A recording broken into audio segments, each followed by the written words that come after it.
Sacred Symbols, a PlayStation podcast, is brought to you by, well, you. If you want to learn how to support our show, go to patreon.com/laststandmedia.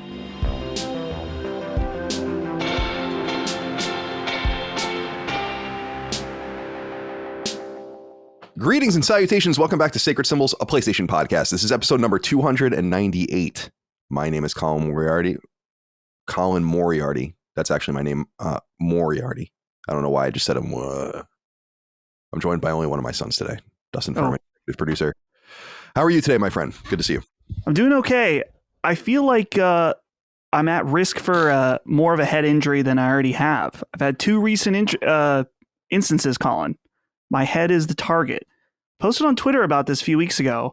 A picture frame that was hung above my bed. Now, they always say you shouldn't hang anything above your bed. That's probably true. To be fair, I'm not the one who hung the picture, but it looked nice. Okay. It was well supported, but who hung I didn't the picture? think anything of it. Be specific. And be specific about who hung the picture. Oh, someone that lives with me did, but it fell off at 4 a.m. Totally nailed me right in the head. And what's funny about that is that I didn't wake up from the picture falling. I woke up because I heard Holly yell or scream out of bed. I was like, "What's going on?" She's like, "Something hit our bed." It's like, "Oh, was it was it this picture?" And she's like, "Yeah." I'm like, "Did it hit you? Are you fine?" She's like, "Yeah, I'm good." It's like, "Well, I'm not. I think it hit me actually." So I got up and I had a little bump there. Then just 2 days ago, I'm down in the basement. I don't know if you can see this over Zen. Yeah, I see that. You got a scar. This was totally my fault. I was changing out the furnace filter, and then I turned, and there's just a shelf there that's been there for months, and so that hit me too. But I don't know. I feel like I'm dodging bullets here. What happened? No one knows. Neo. Yeah. Yeah. So other than those completely small, minor injuries, I'm doing just fine. Colin, how are you today? I'm okay. Hanging in there. Kind of feel like I was last week. I'm just kind of in this I'm just in this haze. I don't know what's going on with me. I'm just in a space right now. Days are kind of just bleeding together. Getting my work done, having a decent time of it, but yeah, I feel a little bit pretty much the same as I did last week, maybe a little bit better. Yeah. Now, I know you don't get nervous to perform on stage. And at this point, I don't really either. But I know that you're kind of like me where it's like, I've got this thing. And in some ways, I can't be comfortable now that it's getting close. Do you think that has something to do with it? Yeah, that could be. I'm in this space where I'm going to be in this space for a while because we went to Boston last weekend. So that, that was on my mind leading up to it. And then I knew once we got back, I'd have to go back to the airport in 13 days to go to New York. Right. Now, this is not a huge deal. Usually, I was telling Micah that my last year at IGN, I think I flew something like 26 or 28 times to different things, which is, so that's heinous. That's and that's round trip, obviously, but it's like I've flown many hundreds of times in my life, and then I just don't really do that anymore. So it's kind of surreal being back in those environments where it's like I lived at SFO, I lived at LAX, lived at JFK, these different airports, and now I just don't go anymore. I think that's only the second time I've flown somewhere since I lived in Virginia, which is so strange if I told myself that in the future. But then when we get back from the New York show, which I'm not worried about the New York show. In fact, I am especially not worried about the New York show. And thank you for everyone that's coming on the 24th. It's basically sold out at this point. So I hope you got your tickets. In New York City and Manhattan. I'm not nervous about it. I'm actually less nervous than I even would be because I have no idea what's happening by design. So I feel like there's nothing I could even do. So I'm like, all right, well, that's fine. I'll be there. I'll be fine. I'll do my little stand-up routine in the beginning, but other than that, it's going to be whatever it is. And then, but when we get back from that, then in 3 weeks or so from that, I have to go to South Carolina for my cousin's wedding. And so there's just a cavalcade of getting me out of my environment. And then, but once that's done, I'm not going anywhere for a while, for sure. So I totally understand what you're saying. And I agree with you, but no, I'm feeling good about the show. Feeling good about the live show. Feel good about this show. Chris isn't here. He has a doctor's appointment. He's getting I think a gamut of tests run, just kind of a physical sort of thing. And he didn't want to reschedule it. I thought that was fine. I mean, this is not really a big week at all. There's really not very much to talk about. I'm sure we'll still somehow go 4 hours, but Nonetheless, here we are. It's good to be here with you today. You're wearing your Sega shirt, your shirt of failure. The shirt of failure, dude. It's a nice shirt. It is a nice shirt. I don't know. My paid off by Sega was given to me for free at the final E3, I think. Wow. That was an interesting time at the Sega booth. Sometimes, I don't know, I guess you were interacting with PR on a high level, being that you were IGN, that I'm sure everyone was very nice to you. On the lower rungs, not always so nice. Here's the thing, for my Sega appointment, I was 5 minutes late. I was running. Like, I practically was out of breath when I got there because another appointment went slightly long. And I could tell that I really annoyed this girl that I was 5 minutes late. I was like, I'm sorry. But you can't be late to your E3 appointments. I can't say I've ever been late to an E3 appointment, and I worked for real outlets. Yeah. I was, dude. I feel like, though, I don't want to say pretty much anything, but in my life, anything within 5 minutes is reasonable. Things happen. There's unexpected traffic. There's, you trip and fall, something happen. Anything can happen within 5 minutes. So that's true. I think their perspective is probably like, we are completely fucked, so we need to keep time here. But I totally understand. And yeah, my experience at trade shows was very different than most people's, just because, there's the booth and there's all the happenings, and then there used to be booth babes, and then there would be like just people walking around showing you how to play the games and all that kind of stuff. I would just go right to the counter with a counter somewhere, sometimes into, really low key, and you check in quotes, because you have an appointment, and they bring you behind the scenes. I've never played a game on a show floor ever.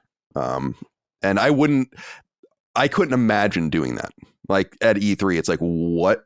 Oh, like complete chaos, waiting, sacrificing so much time to wait in the lines or whatever. I'm like, I'm not doing that. So we had some connections to do like the behind the scenes booth, which was fun. I always liked Bandai Namco. They would bring you in and they'd have you sit in a dark room and watch a presentation for about 20-ish minutes. And it was all of the game trailers that you had already seen from the conferences. And there wasn't even like a Q&A time or anything. I'm like, what? 2 years in a row they did this. But then they bring you to this backstage or whatever in their booth where you can kind of play stuff away from the crowds, which is cool. But I was like, why am I watching a Ni no Kuni 2 trailer again when you just showed this? But I guess that's for like, Walmart rep and stuff like that. Yeah, probably. Yeah. I've walked out of things like that.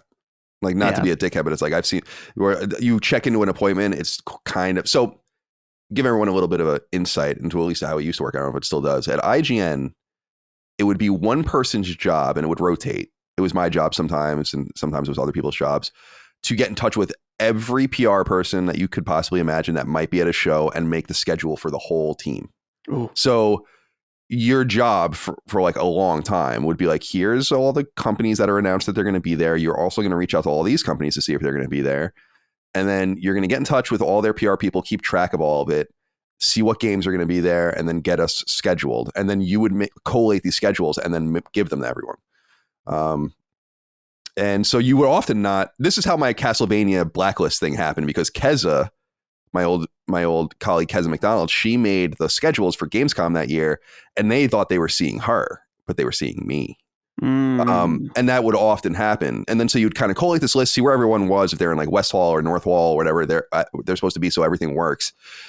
And you would be kind of running around, like you're saying, going from appointment to appointment, not very urgently, but you have a shit ton of things to do, and you can't write between or anything like that.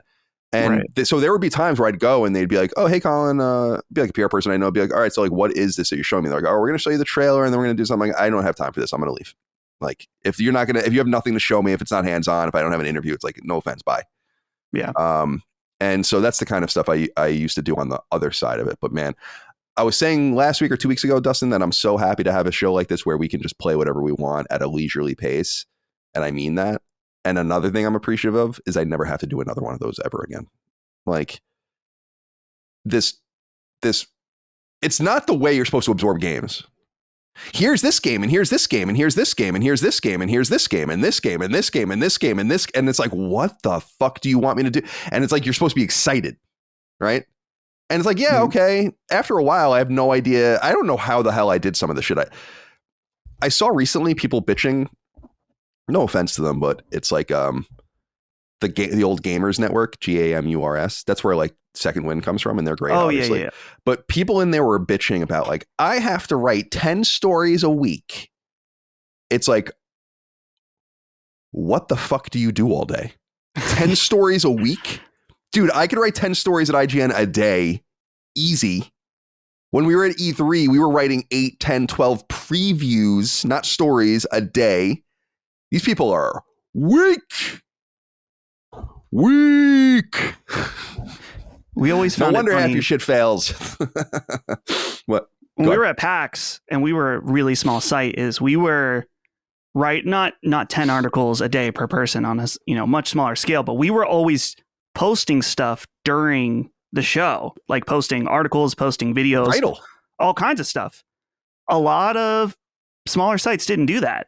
They were just showing up, seeing stuff, and then writing once they got home. And I was like, okay. Dude, I remember being... No one's going to care later, but...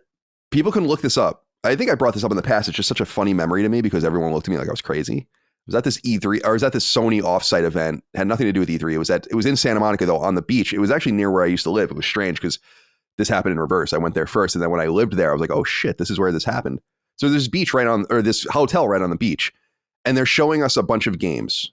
And then they show the new Vita model, right? Like the 1000 or whatever the fuck it was called, 2000. I don't remember what it was. And this one. Yeah, right? And there's like all of my peers there, people you would know, like just everyone there kind of like taking notes or whatever. And I have like a hotspot that's kind of not working in their space, but I can go outside. And the second I saw that Vita, I literally took my laptop, ran outside, and went to like onto the side of the beach where my hotspot worked and wrote the story and got the first story up about the new Vita while everyone's in there taking notes. And they're like, you would have missed this, that, and the other thing. I'm like, I don't care. It's about breaking news. Do you want it? If IGN was staffed by a bunch of Collins, be a little bit different, wouldn't it? Yeah, you got to go better for worse. Hardcore. Dude, that's the whole thing. Like, I'm sorry to interrupt you, but that's the whole thing. It's like I used to get. I'm gonna go through these one day on the show or something like that because I have stacks of my employee reviews, and then you get like your peer reviews from my journalism days. That's why it's so funny. Like half the people that hate me now are like, Colin's the fucking best. It's like I know, and some people would be like, you work too much and you work too hard and you publish too many stories and you're making us look bad. Yeah, and it's like, damn, dude, I guess some of us want it worse. You got to be hardcore if you want to win, especially now with YouTube. I mean, more than ever. I was saying, a friend of the show, Jimmy Champagne, I remember him once. He was in a premiere for a movie and the Halloween trailer dropped, and his primary thing on his horror channel is Halloween. So he got up and left right before it started and was like, he called me. He's like, I could hear him like he was in a sprint to his car. He's like, hey, can you get some screenshots from this trailer for me, please? I'm going to make the video as soon as I get home. I'm like, hell yeah, dude. I got you. And he got a video up as soon as possible. It's cutthroat, man. You gotta do what you need to do with timing as well, as soon as possible. Well, right. But and to me, it's like, I don't feel that way so much anymore. But when I was in charge of like a vertical at a big news site and people went to it and and it was a different time on the internet too. Wasn't super social media and stuff like that. It's like, dude, I want to win. I want to stomp on everyone's necks. I want to know that like when these websites go out of business, that we had something to do with it. I'm competitive. It's why do this if we're not going to want to win? And I used to say that's those stories about our old editor-in-chief finding Greg and I in the office in the middle of the night. Like, doing TGS work, whatever. It's like, dude, we want to win. Mm-hmm. But in this situation, see, podcasting, it's funny because I earned the audience we have now, right? Where they don't need that or want that out of me anymore. We also have many people that don't even know me from that. That's the strangest part about doing the show is that there are maybe most of the audience now at this point has no idea about my previous life, right? As like a real like games journalist or whatever. And I was able to migrate a lot of people over, and now we have different things to worry about. Mm-hmm. Like now it's not about breaking news and previews and hands-on and access. Now it's about high quality entertainment. And I will tell you that if you go read the previews I was writing at 3:00 in the morning for E3, they were certainly not Steinbeck, certainly not. And is this? I'll leave that up to you. But that's more what we're more for the entertainment value, for the humor, and so on and so forth. Like I rewrote our iTunes description, because I sent it to you to get it up. And I wanted to make sure that was in there. It's like, we don't take this very seriously. It's serious, but it's not. Right. I couldn't do it any other way. So it's kind of a little cross.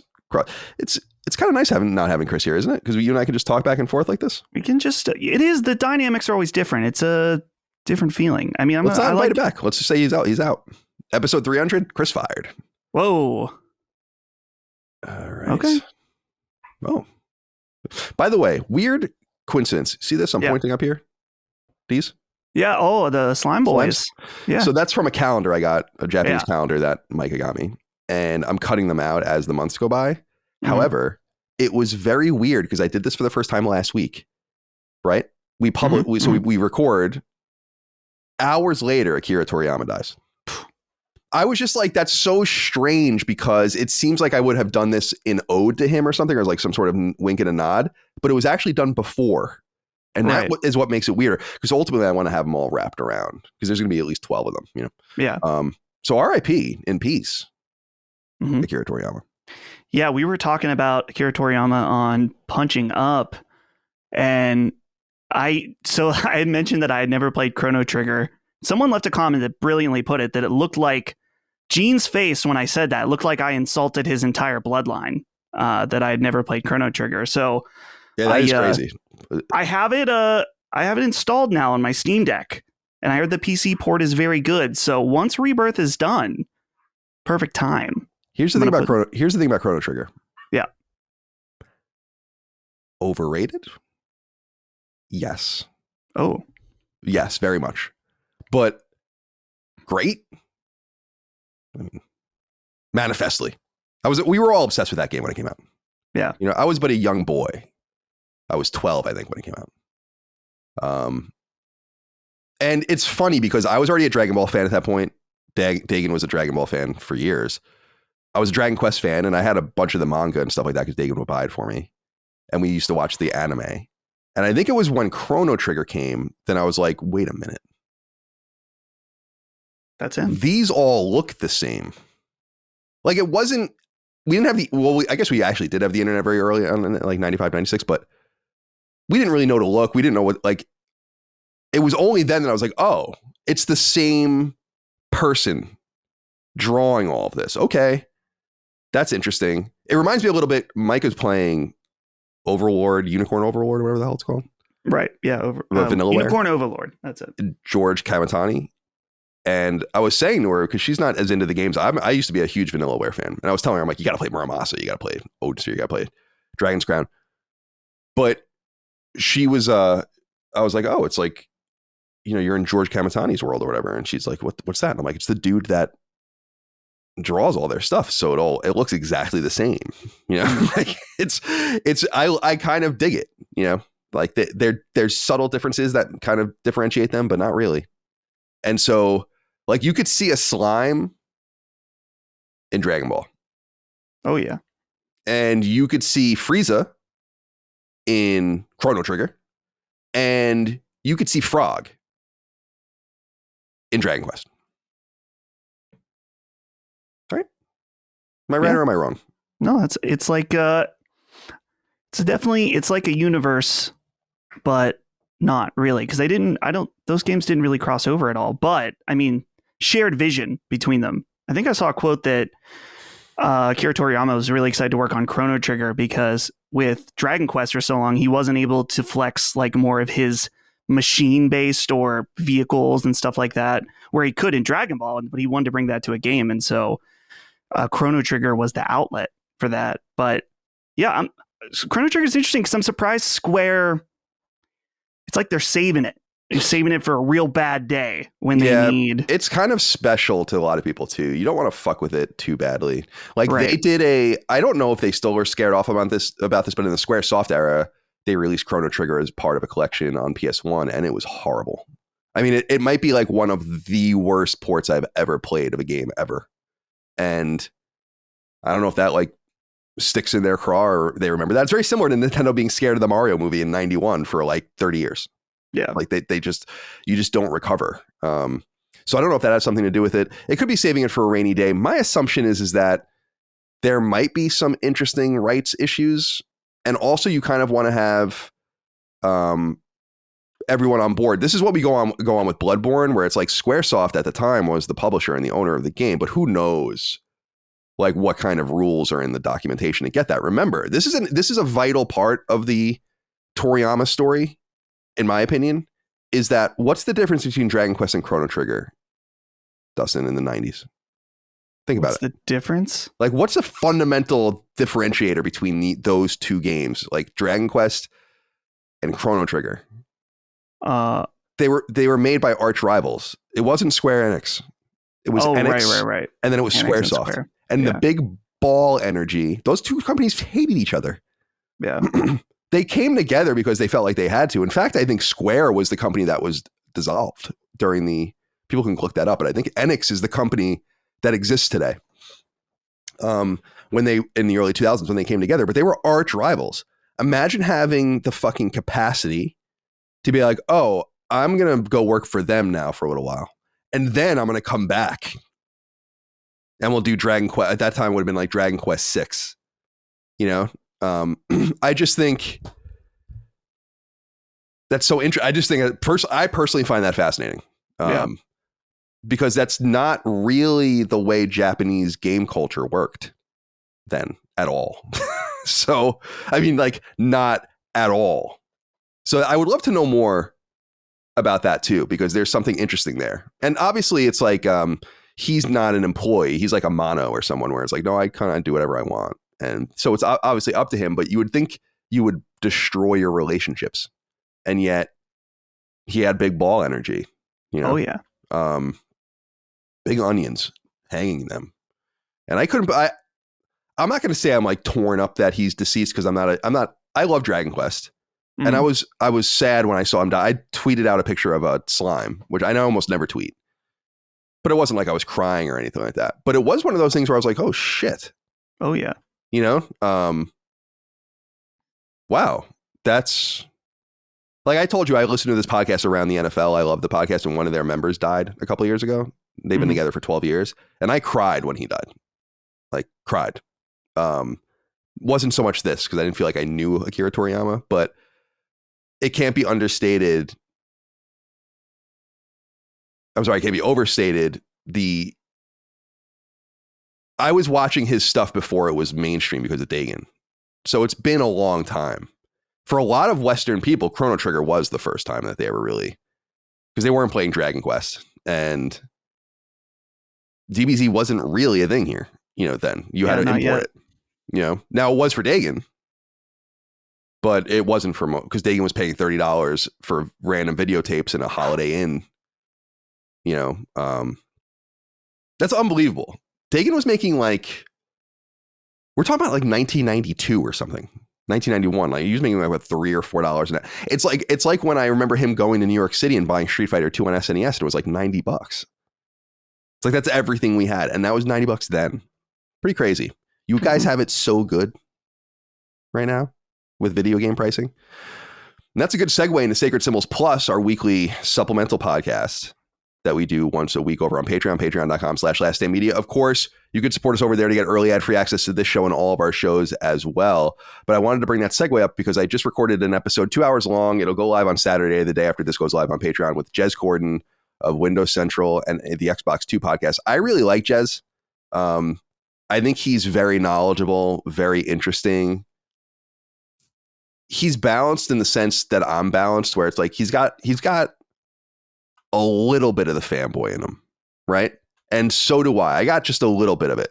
I feel like I'm more of an old school Nintendo fanboy than anything, like, but that just never comes up. Where like they could absolutely do no wrong to me, but it's mostly fair, balanced conversation between the two of us. I think we're kind of like, in some ways, some sort of mirror image. And so we had a great conversation, and it was about a lot of different topics. We talked about game pricing. We talked about dealing with PR. We talked about how future games projects will be funded. We talked about my theory on PlayStation kind of turning into an Apple-like company that basically just has captive audiences now. We talked about the future of handheld gaming. We talked about Game Pass. We talked about what Game 5, as we use the nomenclature here on our show, what Game 5 will be, meaning we know the 4 Xbox games will be the 5th game, the 6th game, and the 7th game, and so on and so forth. We talk about Jim Ryan's performance, and we talk about backfiring community engagement and third-party exclusives, and it's a lot. It was a good conversation. I think you guys are really going to like it. Mike Baker wrote into us over on Patreon, and that's one of the perks you get for supporting us over on Patreon at patreon.com/laststandmedia. It says, hey, CDC, Colin. Every week at some point in the first third of the show you state, you can get us 3 days early over on Patreon. Are you telling me that you write and record the show on a Thursday with the intention that it be consumed by the great unwashed the following Monday and my hard-earned $5 grants me early access? I was under the impression that as a longtime patron, I have been tuning into the Sacred Boys on Friday as it was intended. And the scallywags have been feasting on the scraps 3 days late. Please put me straight. That's a fair point. Yeah. But you got to understand, let me be the wordsmith.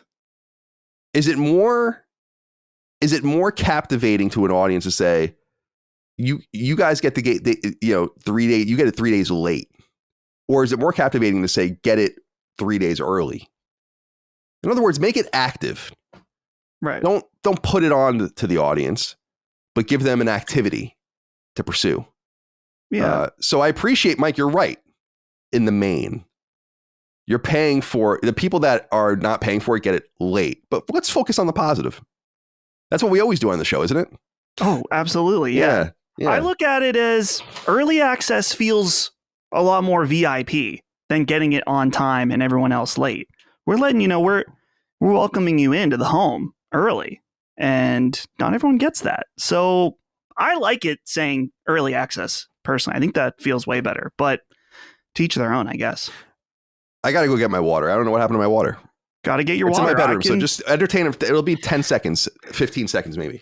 Entertain for 10 to 15 seconds. Wow. This is extra hard since Chris isn't here, but yeah, I've also been drinking a lot of water, just like Colin, trying to keep that up for, losing weight. Problem is I have to pee all the time. And in fact, it's amazing I don't pee myself during this show, but I've gotten pretty good. Sometimes what you have to do is not drink too much before the show or before bed. Not that I'm peeing the bed, but I hate getting up in the middle of the night to pee. And Colin is back. Flawless execution. Did you go on a racist tirade? Yeah. No, I was thinking what if it was like Garth on Wayne's World when Wayne gets up and leaves. Yeah. And he's like, I'm having a good time. All right. Anything else to say here? Yeah. So patreon.com/laststandmedia, early ad-free access to all of our shows, the ability to submit your questions, comments, concerns, thoughts, and ideas on the weekly thread, Sacred Symbols Plus access. You can get the monthly Q&A. You can get your name in the credits, all sorts of different levels. We appreciate you over there. Couldn't do it without you over there. Sacred Symbols Plus episodes recently. Like I said, I recorded one with Jez. We're going to do a Helldivers 2 specific episode next week. Get it all out there. I don't want to say once and for all. I'm kind of strangely addicted to this game. Oh. We'll get to it later. Yeah. We did a deep dive on the legality and morality and ethics of emulation, which I thought was a great episode with Hogue. I had Cliffy B on, talk about the life and times of Cliffy B. I had Jonathan Blow on, talk about the industry. Dustin interviewed Japanese gamer Genki, right? Which is live for everyone on YouTube now, I think. And we'll do some Final Fantasy VII. We had a Final Fantasy VII Rebirth episode, like a preview, and we'll do more. I am nowhere near playing it yet. Because I can't stop playing Helldivers. Okay. So let's see. Merch, laststandmedia.store. We have that. Leave us nice reviews on podcast services if you'd like. Comment on a video, like it, whatever. Wherever you watch us. If you view us. If you don't view us, you listen to us, and so that might not be an option for you. Let's see here. You coughing a lot. Yeah, I inhaled some spit a little bit the wrong way. Just, the classic move that you're like, what's wrong? I can't even survive just existing, I guess. My body's trying to kill me, The audio listeners are going to be like, oh, you are editing your shows. It's like, no, we're not doing that anymore. Dustin's real quick on the dump button, and he'll dump the audio. live. That when you see us reaching over, we're often muting ourselves for various reasons. Like if I have to scream at the dog, be quiet. Right. You know, who wants to hear that? And I have to project because I'm far away from the dog right now. You know, and then that means Mike is not here. And then I'm where'd Micah go? Where is Micah? I don't know. She's downstairs. She's really addicted to that unicorn overlord game. Yeah. Yeah, I need to try that at some point because I know the demo. I like demos, particularly for games that you don't know if you want to play. And it's just the beginning of the game. It's not some kind of curated thing. If you don't like it, cool. If you do like it, then you can buy it and just keep playing. That's like the ultimate way to do it. Let's get into some inquiries from the audience and start to stretch our legs here. Ray wrote in, said, yo, boys, just wanted to say thanks for all that you do. I was just laid off today at the tech company I've been working at for almost 10 years. May 12th would have been the anniversary. I am 35, so this job has been over a quarter of my lifetime so far. They rewarded me with 2 weeks severance for all my time I've given them. Better than zero, I guess. Anyways, I'm a software engineer and shouldn't have too much of a problem finding opportunities, but it's no fun nonetheless. I hope everyone out there is doing well, and I just want to say thank you for the shows that you make. They really brighten up my day each and every week. I'm sorry to hear this, Ray. I wanted to bring this letter up in part 2 because it's like, how can you treat your employees so poorly? Not like people get laid off. Things happen. I'm not even saying that. It's like 2 weeks severance for a 10-year employee is fucking nuts. Real companies, and I'm not even protecting them generally speaking, but like a Silicon Valley company would often be either 2 weeks or a month of severance per year, meaning that you would have gotten almost a year's pay when you got laid off. And that's kind of the way you're supposed to treat people. 2 weeks is an embarrassment. Like, I just can't believe that. So I wanted to say that. I think I appreciate you. You said better than zero. Certainly. I appreciate your mentality, but that makes me sad because on one hand, I'm saying like work really hard, like I was saying earlier. And on the other hand, companies will throw you away as if you never existed at all. And you know what I think? What's so strange about it is that companies become machines after a while, like big companies, and it becomes so impersonal, and the impersonal nature of everything becomes so systemic that it feels probably like every person involved in your laying off or like in the decision making and all of that assumes it's for someone else to feel bad about. Like, but the buck never probably stops in this constant circle. And so people are just exited, and then it's as if they never existed in those companies. And I know that because I was in companies that laid people off and saw the way it went down. You know, I'm thankful I survived those layoffs, but I knew about one of the layoffs before it happened as I got up higher in the chain. And that was very uncomfortable because I knew who was getting laid off, you know, and I had nowhere near any say in it. In fact, because one of the people that got laid off was a good friend of mine, and I was really upset about it. But I don't know. We're talking about being grateful, and I was going to say gratuity, but that's not what we're talking about, really. And I'm grateful I don't have to live in that world anymore. Yeah, I can't even imagine. Finding work is tough. I'm so out of that world because I've just been so blessed and lucky in many instances that I deeply fear the idea of having to find a job. So I shout out Ray, and I'm sure there's lots of people listening that have been laid off recently. It's kind of what's been going on all over the place right now. So best of luck to you, and you'll find your feet. I believe in you. I've done everything. I live in chronic fear of losing everything for no reason, you know, not losing everything, but everything stopping, you know? Yeah. And so I guess that's a better way of putting it. Cause I've done everything I could to just be like, when the other shoe inevitably drops, mentally ill Colin, at least you'll have all of these things taken care of. You don't have to worry about these things or whatever they are.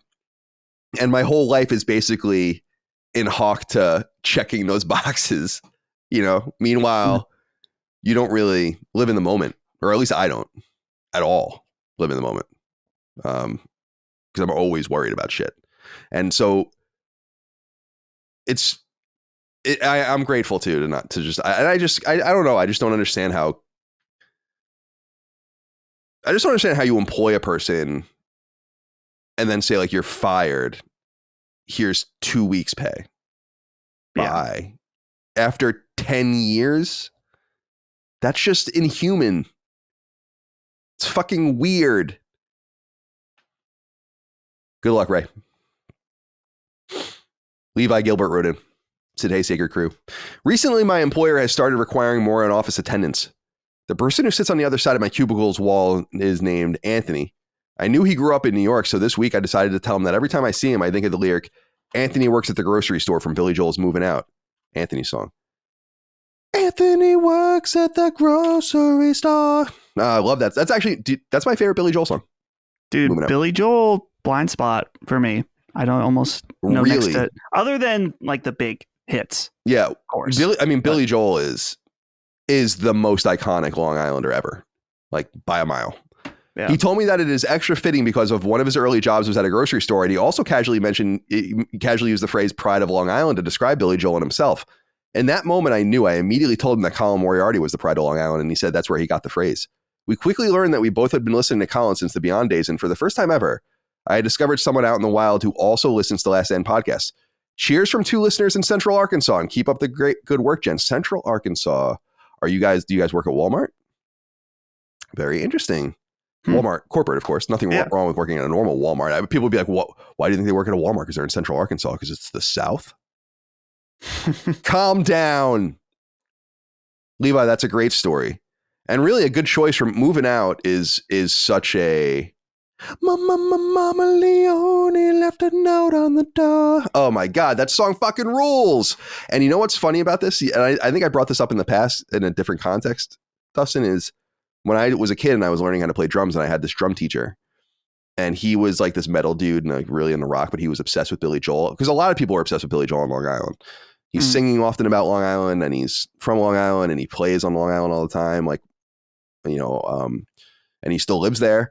And he would have me obsessively play Billy Joel songs as I was learning how to play drums.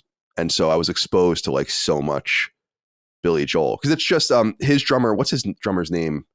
Liberty DeVito, I want to say, was his drummer's name back in the day. What a name. Yeah. And he's a very tight, clean studio drummer. And so that's a really great, it's not hard. It's just like a great way to like learn your metronomic rhythms. Let's say, right. You know? Right. So dude, check out Anthony's song Moving Out. I mean, that's a fucking dope ass song. And you might know it because it's, I might. He has probably, what would you say, 20 to 30 singles that I think you would potentially know. Yeah. You know? How do you feel about his return recently? I saw that's a pretty big deal, right? He had a new song. Yeah, he wrote new music, which I haven't listened to yet. And that's unusual for him because he's taken all of his prodigious output was from like the mid 70s to the late 80s to mid to late 80s. And then he wrote a few one-off songs that people know. Like, so We Didn't Start the Fire. You know that song? Mm-hmm. Mm-hmm. Yeah. So that's like, that was like a very late, I think early 90s song. And then he wrote River of Dreams. Do you know that song? That's from a Disney movie. It might be from like Lion King or something like that. And he wrote that. But like he's kind of just disappeared. So yeah, and he just kind of lives on playing his hits. And I've seen him, and it's like all you need. He's still so good, but I have to listen to the new music. I'm not really into who released a song recently where I was like, oh my God, this song's not very good. Was it the Beatles? Oh no, I didn't even. That was not good, dude. I'm sure it wasn't. Anything that was worth listening to, we would have already heard a long time ago. So. Yeah, I have no doubt about that. I think it was actually Blink 182. I listened to that new song and I was like, this song sucks. No offense, you know, like, dude, I don't know if Blink 182 slander 2 weeks in a row, Colin. You're playing some fire here. I don't mean anything by it because I like Dude Ranch. I like Enema of the State. Like, I like those early records. So it's nothing about. I have no beef with them. Hello there. Where are you? All right. Matt Danger, 87 wrote in. and said, hey, CDC, I think you may be reaching the point of no return on blaming the art professors for Hitler's life choices. Plenty of other human beings have been rejected by an art school throughout history. Last I checked, none of them implemented the final solution in response. You're teetering on the edge of apologist territory, and I would hate to see anyone confuse you with the modern day faction of the actual SS, so please stand down. I mean, that's fair. It's just so obvious to me that he was a good artist. So why did they... It's not saying that that was the right response. It's just kind of like, we can look, I have fucking eyeballs. You know what I mean? What? This is a student. I don't know. They could have really helped us out, you know? Like I'm a little surprised saying teetering on the edge of apologist territory. That's a little extreme to say that. But I think that this idea that from last week about Hitler getting, being rejected from art school, last stand, you in particular, Colin, I think we've brought this up many times. We're obsessed with the meme of the little domino, big domino. Mm-hmm. Yeah, and love it. Finding out those 2 points is very, very fun. And so is this the little domino? One could argue. The little yes. Yeah. Regardless of if the little domino should have fallen. That was the little domino. I mean, yeah. So, and I'm just saying, like, I know, my sister-in-law, Dagan's wife, is an art teacher, and she teaches like APR classes, I think, and she's a fine artist herself. And so I've been to some of the showcases they do with their kids, like the high school kids, and they're fucking really good, some of them. And I'm just saying, like, that there's pictures that Hitler painted that would have been way better than a lot of this stuff. So why didn't he get into school? That's all I'm saying. It's just limited to that thing. I'm not, nothing else. No. Just imagine a world where he got in art school. Thank you for writing in. Trip Westmoreland wrote in. A lot of people wrote in about this. And Colin, Aaron Rodgers, Vice President of these United States of America. Does that sentence elicit arousal or horror? Are we literally living in a Curb episode? The Jetstar QB spurns the team to join Kennedy's campaign. What the fuck is going on? Your thoughts, please. So I didn't know about this until I saw this write-in when I was reading last night. I was like, what the fuck? That's I'm wondering about this because, all right, so let's fill everyone in on all the information they might need. Aaron Rodgers, prolific future Hall of Fame quarterback in the NFL, played for the Packers for many years. Left the Packers, went to my team, the Jets, last year, got injured very early in the first game, missed the whole season. So now we're waiting for him to play in this coming episode, or this coming season. And he does a series of episodes of podcasts with Pat McAfee and others. And over time, and just his outspoken nature, over time, it's become clear that he's fairly political, probably right wing. Which I don't think would be very uncommon in football, but this kind of has focused people's attention or whatever. So that's kind of the one thing you need to know. The other thing you need to know is RFK is running as like a third party candidate, Robert F. Kennedy Jr., the son of the assassinated Robert Kennedy and the, I guess, nephew of JFK. And so he's running for president. He's got a pretty big footprint. And that's the other thing you need to know. And then there was a story written that these two guys kind of know each other, have spoken behind the scenes, and that on the so-called short list that Kennedy has brewing for VP, that Aaron Rodgers appears on this list. And this has apparently maybe even been confirmed by the campaign or something. I don't know. But when I saw that, I was like, that can't possibly be a thing that's going to happen. I mean, I don't even understand why that would be a thing that would happen. It's just a strange way to go out for Aaron Rodgers, but it would be the most Jets thing. And that, because I'm a Jets fan for so long, because I know what it is to be a Jets fan and I know how weird it is often, it's like, yeah, that's exactly what would happen. We would have signed Aaron Rodgers, one of the greatest quarterbacks of all time. He gets hurt 4 plays into his first game, misses an entire season, then retires to run as the vice presidential candidate on a third-party ticket with Robert Kennedy. Yeah, that's a Curb Your Enthusiasm episode, no doubt, as Larry is a Jets fan. And that would be funny, but it would be the most Jets thing ever. And that's the only thing that says, is this going to happen? I highly doubt that, but it's not 0%. Like, that's the thing that worries me a little bit, is I know in my heart it's not 0%. Roll the dice enough and Aaron Rodgers is on that ticket. So yeah, that's all. Yeah, I haven't been following RFK very much. So I don't know much about him other a few clips. So I'm not getting political, but where does the step come in where I get it? There's been presidents that have military, business, political, all kinds of different backgrounds that are very adjacent to the position, we'll say, right? How do you make the jump from those items to former professional football player should be vice president? Like, that makes no sense to me. Because that kind of the former athlete thing is big in like the House and the Senate, but it seems like the VP. I just don't even understand. I'm just not even worried about it. But it is funny because because a lot of people reacted the same way, which is like, that would be so Jetsy. That would be the biggest Jets moment in a series of amazing happenstances, calamities, and so on. And so in that regard, I think that there is some juice there and interest, but I don't think it's going to happen. I will say this. You said you weren't going to get political. I'll get a little political. If the election was held right now, I'd vote for RFK. Oh, straight up. Yeah. Okay. Not even a second thought about that.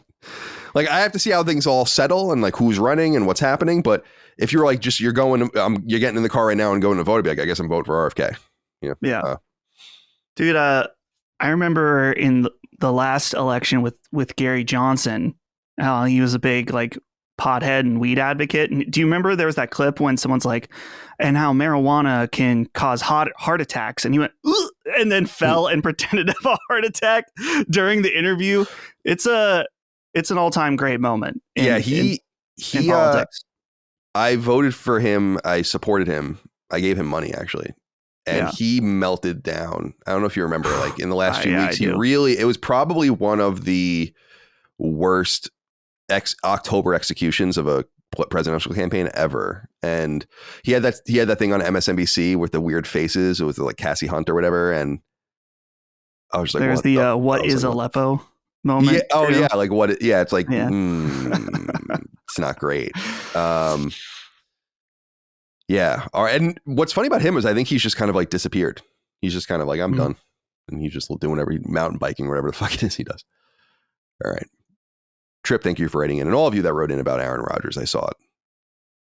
Stephen Crane wrote in and said, hey, CDC, a bit of a random question here. Why does Colin say RIP in peace? I know he knows what RIP means, so I'm wondering what this is a reference to. Just another example of why we need an LSM lore Bible. This, as I understand, is traced back to the original NeoGAF, like the first version of NeoGAF. And someone had earnestly posted, someone had passed away or whatever, or something happened, and someone said RIP in peace. But it was like earnestly, that's what they said, like RIP in peace. Like it wasn't a mistake. And so people just started saying it. And that's where I got it from. So I wasn't really a NeoGAF like reader. I didn't post on NeoGAF or anything like that, but I know that that's where it comes from. And I did pick it up at that point and then just started using it in my own nomenclature.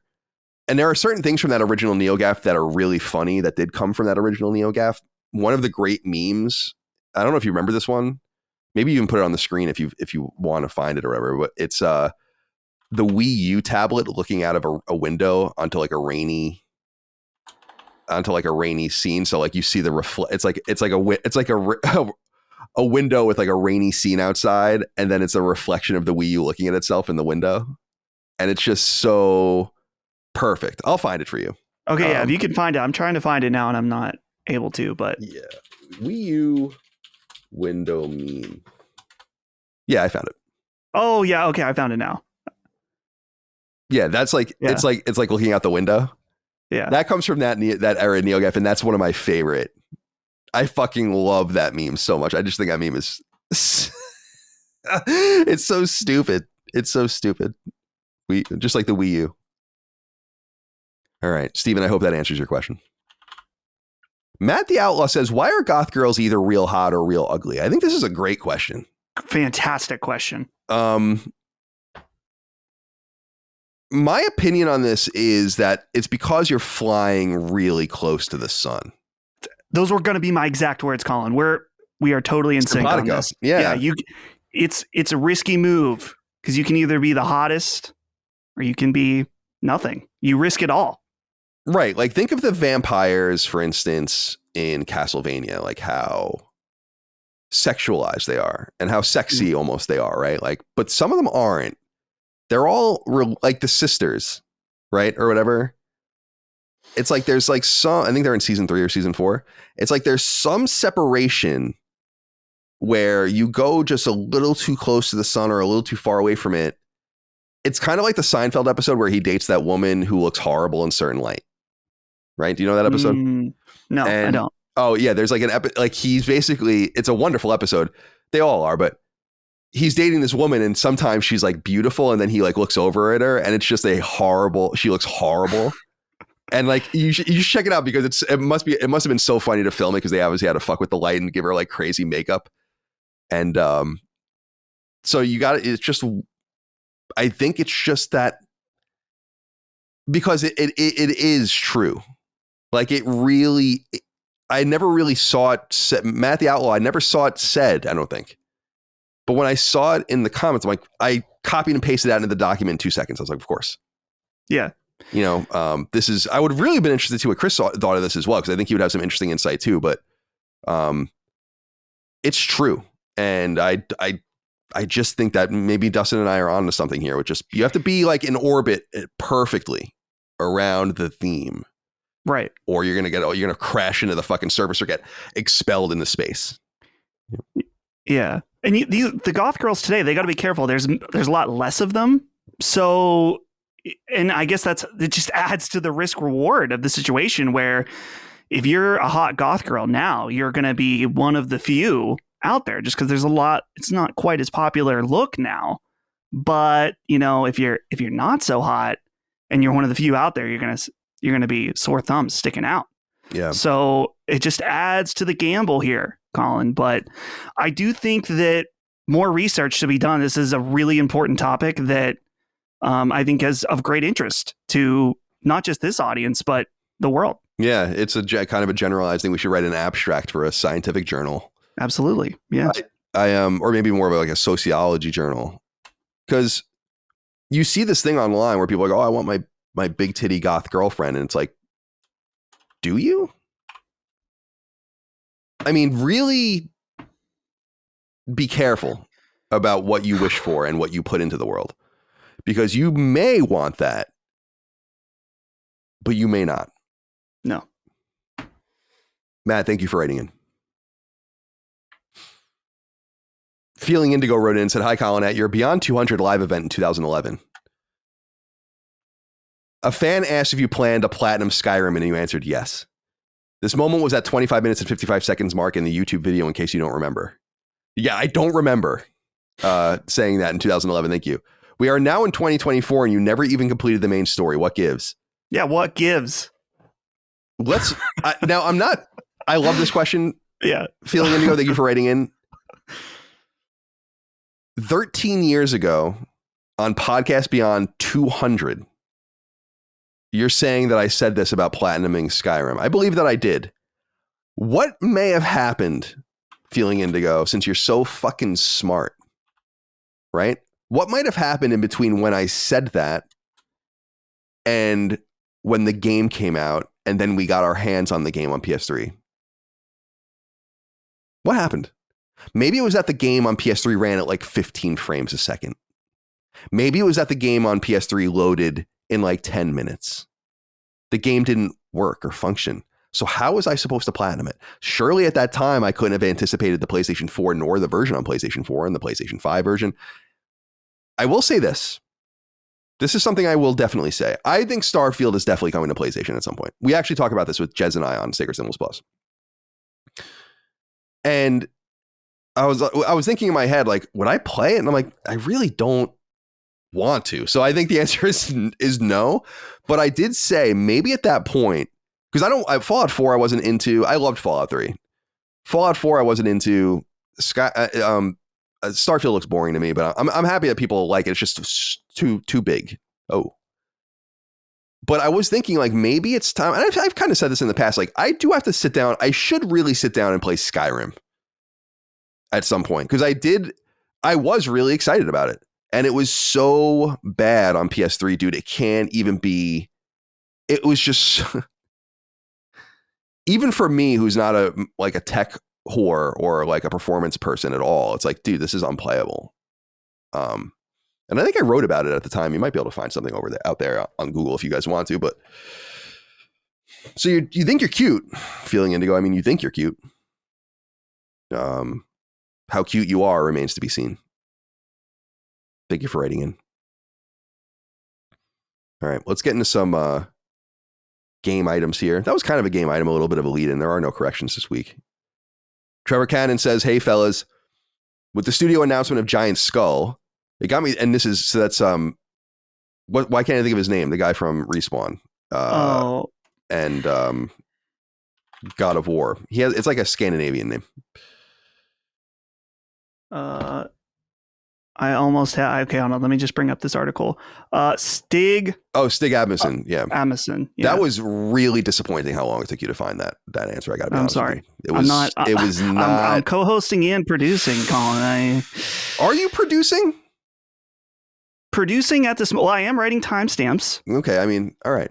Fair enough. So I have a few things going on. Yeah, fair enough. It got me thinking about, he says, it got me thinking about a few other things of the other studios that have been announced. That's No Moon, fucking worst name ever. Wildflower Interactive, Lithos. No, it is Lithos. I remember because it was like we. Remember? We. Yeah. And the list goes on. Filled with former game devs jumping ship from other studios. Now, call me skeptical, but is it really smart to start a new studio right now?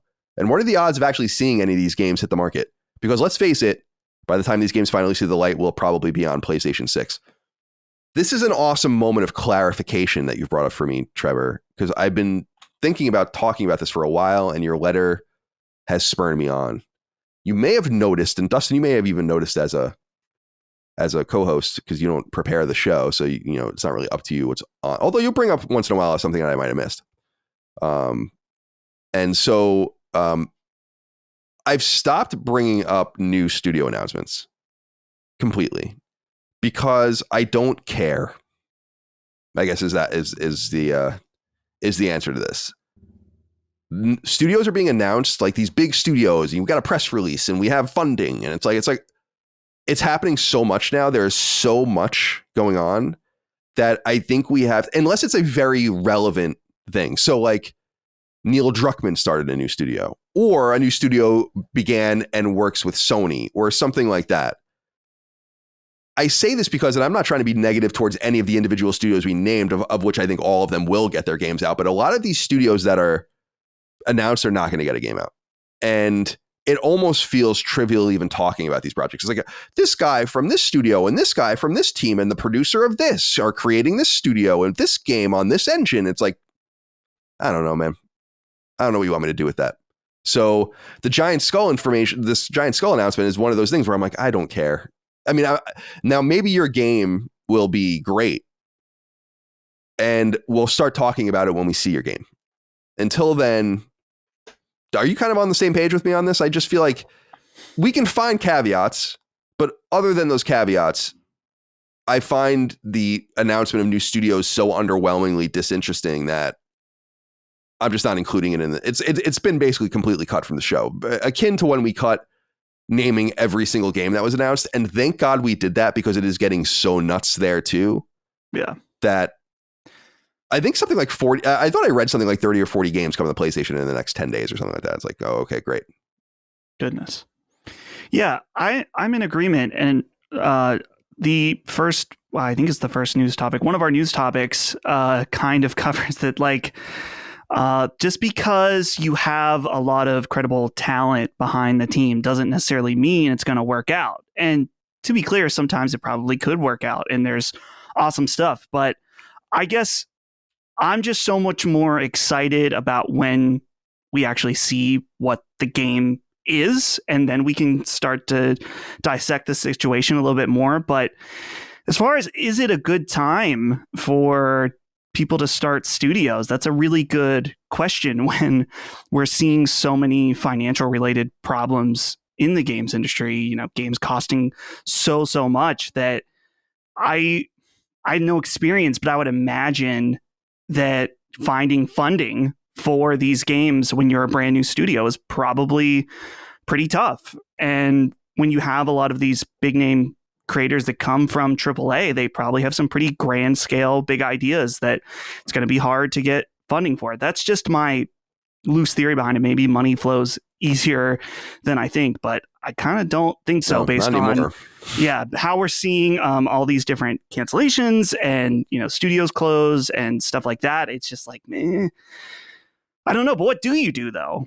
Do you just join another team? I would feel bad if it's like you want to start a new thing, but doing that is next to impossible, or at least very, very difficult. So I don't envy the position at all. Yeah, I don't know. I just think we're going to talk about it in a little while, but actually in the listener inquiries, but there's just too many games. Every solution to all of the industry's problems come down to making it easier to make games. And I'm like, that's good for the games you want, but you're asking for, I don't think you're even asking for anything. Gaming should be accessible. Making games should be easier, but there are massive, not even unintended consequences, but just obvious consequences to that. And we'll get into that later. We'll save it for the time. Trevor, thank you for writing in. John wrote in and said, hello, CDC Discussion Factory. Why does every game release need to be a lightning rod? We're seeing this most recently following the hands-on previews of Rise of the Ronin. People are either ripping on it for its visuals or ripping on people for not being open-minded to games that don't have mind-bending graphics. To me, this just looks like a mediocre game, of which there are many. So why do people take such a hard stance one way or the other? Thanks for all the great content. I thought this would be an interesting way for us to just talk about Rise of the Ronin generally. It looks like people have gone hands-on. I reached out to Destin Legary, friend of mine from IGN, because he played it. And let me see. I'm going to bring it up over here. I'll drag this over here because I was like, "What is the game like?" Because I'm struggling still in reading the previews and even seeing the footage. Where I'm like, people are. I just. And I'm not saying this about Destin. Destin's great. Destin knows games very deeply. But there are people that are talking about and writing about games that fucking don't know how to talk or write about them, and maybe don't realize that or whatever. But you can't have a Soulsborne or Bloodborne, Dark Souls inspired game and say that's what it is, and then say, and there are difficulty levels. Well, then that's not what it is. We need to figure out a different way to talk about it. So I asked him, and I wrote to him, I said, I need to know, as I trust your taxonomical skills completely, is Rise of the Ronin a Souls-like game and how it plays difficulty-wise? Or is it more akin to Ninja Gaiden or a DMC or a Tsushima or whatever? And he tells me, he said, I would say yes, but it's more like Ninja Gaiden meets Dark Souls. And I'm like, okay, so I appreciate that. I have to literally go, I know someone that I can go and talk to and get like a better idea than reading and watching all of this stuff that gives me conflicting information. I find myself really frustrated about it. So while, John, I've seen people complaining about the graphics, I don't really care about graphics, so that stuff doesn't bother me. I'm more annoyed that I know less about the game now and had to literally go seek out a friend of mine to give me a one-sentence answer that gives me more information than this kind of nonsense about this game. What is it? You know, it can't be a game like, how can it be Ghost of Tsushima and Nioh? They're not the same at all. At all. So like what parts of them, because they both take place in Japan and they're third person action RPGs. They're so different. And I still don't know what this game is. So I don't know whether to take it seriously or not from my perspective, because it's like, if this game really is a Souls game, then I don't want to play it. But how can it be if it has all these things? And why are people insisting on describing it like that if those things exist? Dustin, I'm going off on a tangent here. Well, I haven't checked out any of the previews. I saw they came out and saw a few different clips, but the issue just comes down to that saying just like Rise of the Ronin is Dark Souls meets Ninja Gaiden. It's like, okay, well, what elements of those two games? It needs like just like a few more layers of granular detail where it's like, okay, I can understand a game. It's like, okay, well, it's like Ghost of Tsushima in that you're in an open world with different points for you to go and 5 or 6 set different activities you do in the open world. Okay, got it. I don't know if this is the case. This is just a hypothetical that I'm making up. It has Sekiro style combat that is focused on blocking your enemies' attacks while trying to increase their poise meter in order to break them and do damage. Cool. That would make a lot of sense. Simply something like that would tell me a lot more than just this game meets this game. But again, I didn't read any of the previews just because I'm so focused on Rebirth right now that I'm not even thinking about what I want to play next outside of Chrono Trigger. And I haven't liked their previous games very much, but I'm not closing my mind to it at all. The last thing I'll say is that John writes in about why is every game a lightning rod, and here's about people tearing apart every preview or trailer or whatever. I have a hot tip, and that is when you're on Twitter, if that's where you're seeing this kind of shit, and you see one of these console warriors, mute them. This is something I started to do about 2 months ago. It's just that if I see a ridiculous take that is grounded in fanboyism, I just mute this person. And now I don't see this kind of shit almost ever unless I go and seek it out and like click and read comments and stuff. Because a lot of this lightning rod type conversation is just rooted in getting reactions out of other people. It's totally baseless, and it's really not worth your time reading this shit. So mute it. These people don't have anything to add. They're just simply trying to increase for their side. It's like, oh, Rise of the Ronin, that's a PlayStation 5 game. Therefore, it sucks. And here's why. Here's why the graphics are bad. Here's why Final Fantasy Rebirth looks bad. Here's why or on the other side with Xbox, it's like, here's why this game looks bad. Here's why Avowed or whatever looks bad. And it's just, if you're going to spend your time on a website like this, seek out voices that are actually worth listening to instead of this reductive trash. That's my soapbox. That's the fanboys. It's well said, but I would also say this, that I think in some way social media, like, and I really look at it through like the lens of Twitter, is it's reduced barriers in a really wonderful way to the degree where everyone has a voice. And I think that's good. But I think it kind of, we were talking about consequences for things. It's like, I think that's good, and I think that's preferable to the alternative, actually. But it has the effect, this effect of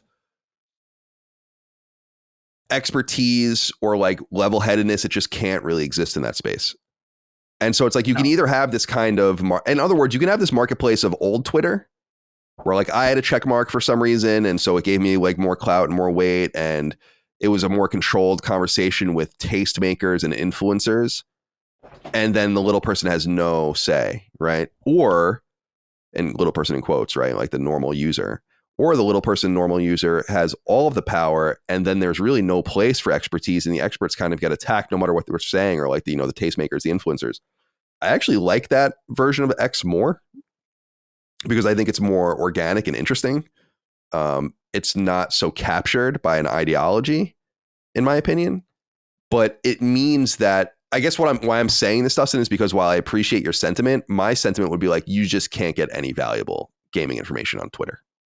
You can get like news bursts or like, oh, this was announced, and then you should immediately go off site and figure out what's going on. Go read the press release like I always do, or go to PlayStation blog, or do whatever you have to do if something's announced. So that's kind of where I look at it at this point, is that like I've almost stopped cultivating it, because I just look at it as this meta news feed of just whatever, blah, and then I do with it what I can. And I kind of I prefer the decentralized nature of it, with the downsides of lack of expertise and authority and good conversation, as opposed to the good conversation in quote and the authority, but without any voice for normal people that are using it.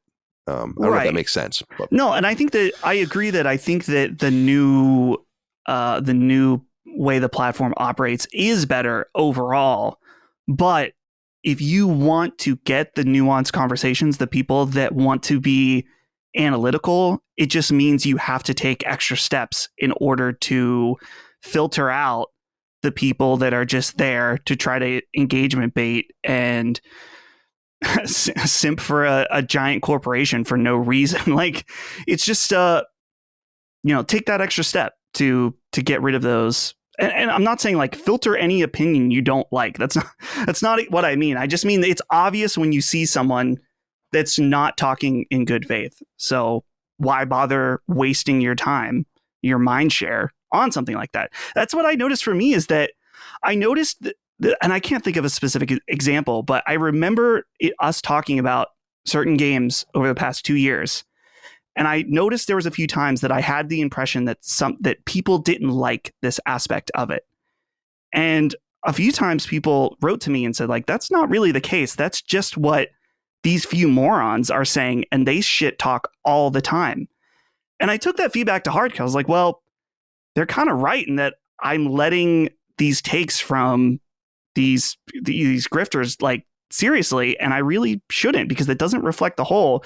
They're just simply saying things out of their own self-interest. So it's important to keep that in mind with these things. And I just don't want, not only for us, but for people, it's like, don't let these few very loud people create the conversation around something, especially if it isn't true. Yeah, it's a good point. I think one of the corrupting agents of modern Twitter is also one of its cool kind of plays in the market, which is, again, this is like the yin and yang kind of situation we're talking about, is the idea of being paid for your posting and your interactions and all of this. But the dark side of this to me, and this is what really confuses me about that whole thing, is everyone's like, oh, they're doing it for engagement and all of that. But like, I know enough about how money's made on the internet. I know what people are making generally, and like how money's, like, what a CPM would be, or whatever the case might be. And I'm like, these people are making literally hundreds of dollars a month, maybe.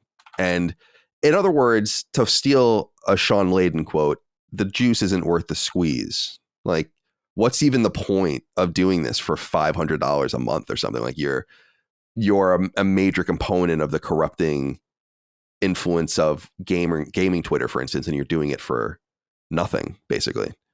That's the weirder part to me. I would understand. That's why the whole grifting thing, I don't really get into that whole accusation, even though there are a lot of so-called grifters, no doubt, just because I feel like in the marketplace of attention, you have to do something to draw people to you. I just choose to not go down what is so obviously a destructive path that makes like tons of enemies and puts a spotlight on you and does all this kind of stuff. I don't think it's sustainable. That's why I'd rather just do the content the way we do it. And that's why I love podcasts, because there's no time limit.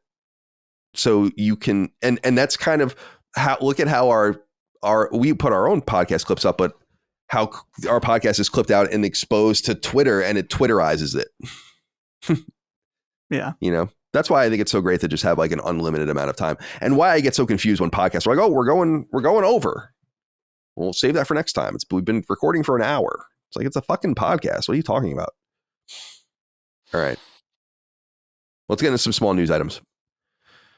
The PS5 firmware update that was beta tested just last month, if you were invited to it, some of you were, I know, no doubt, listening to this show. It's now available for everyone to download. I downloaded it yesterday. There's also a DualSense controller update to download as well. And this has to do with speaker and mic enhancements for the controller specifically.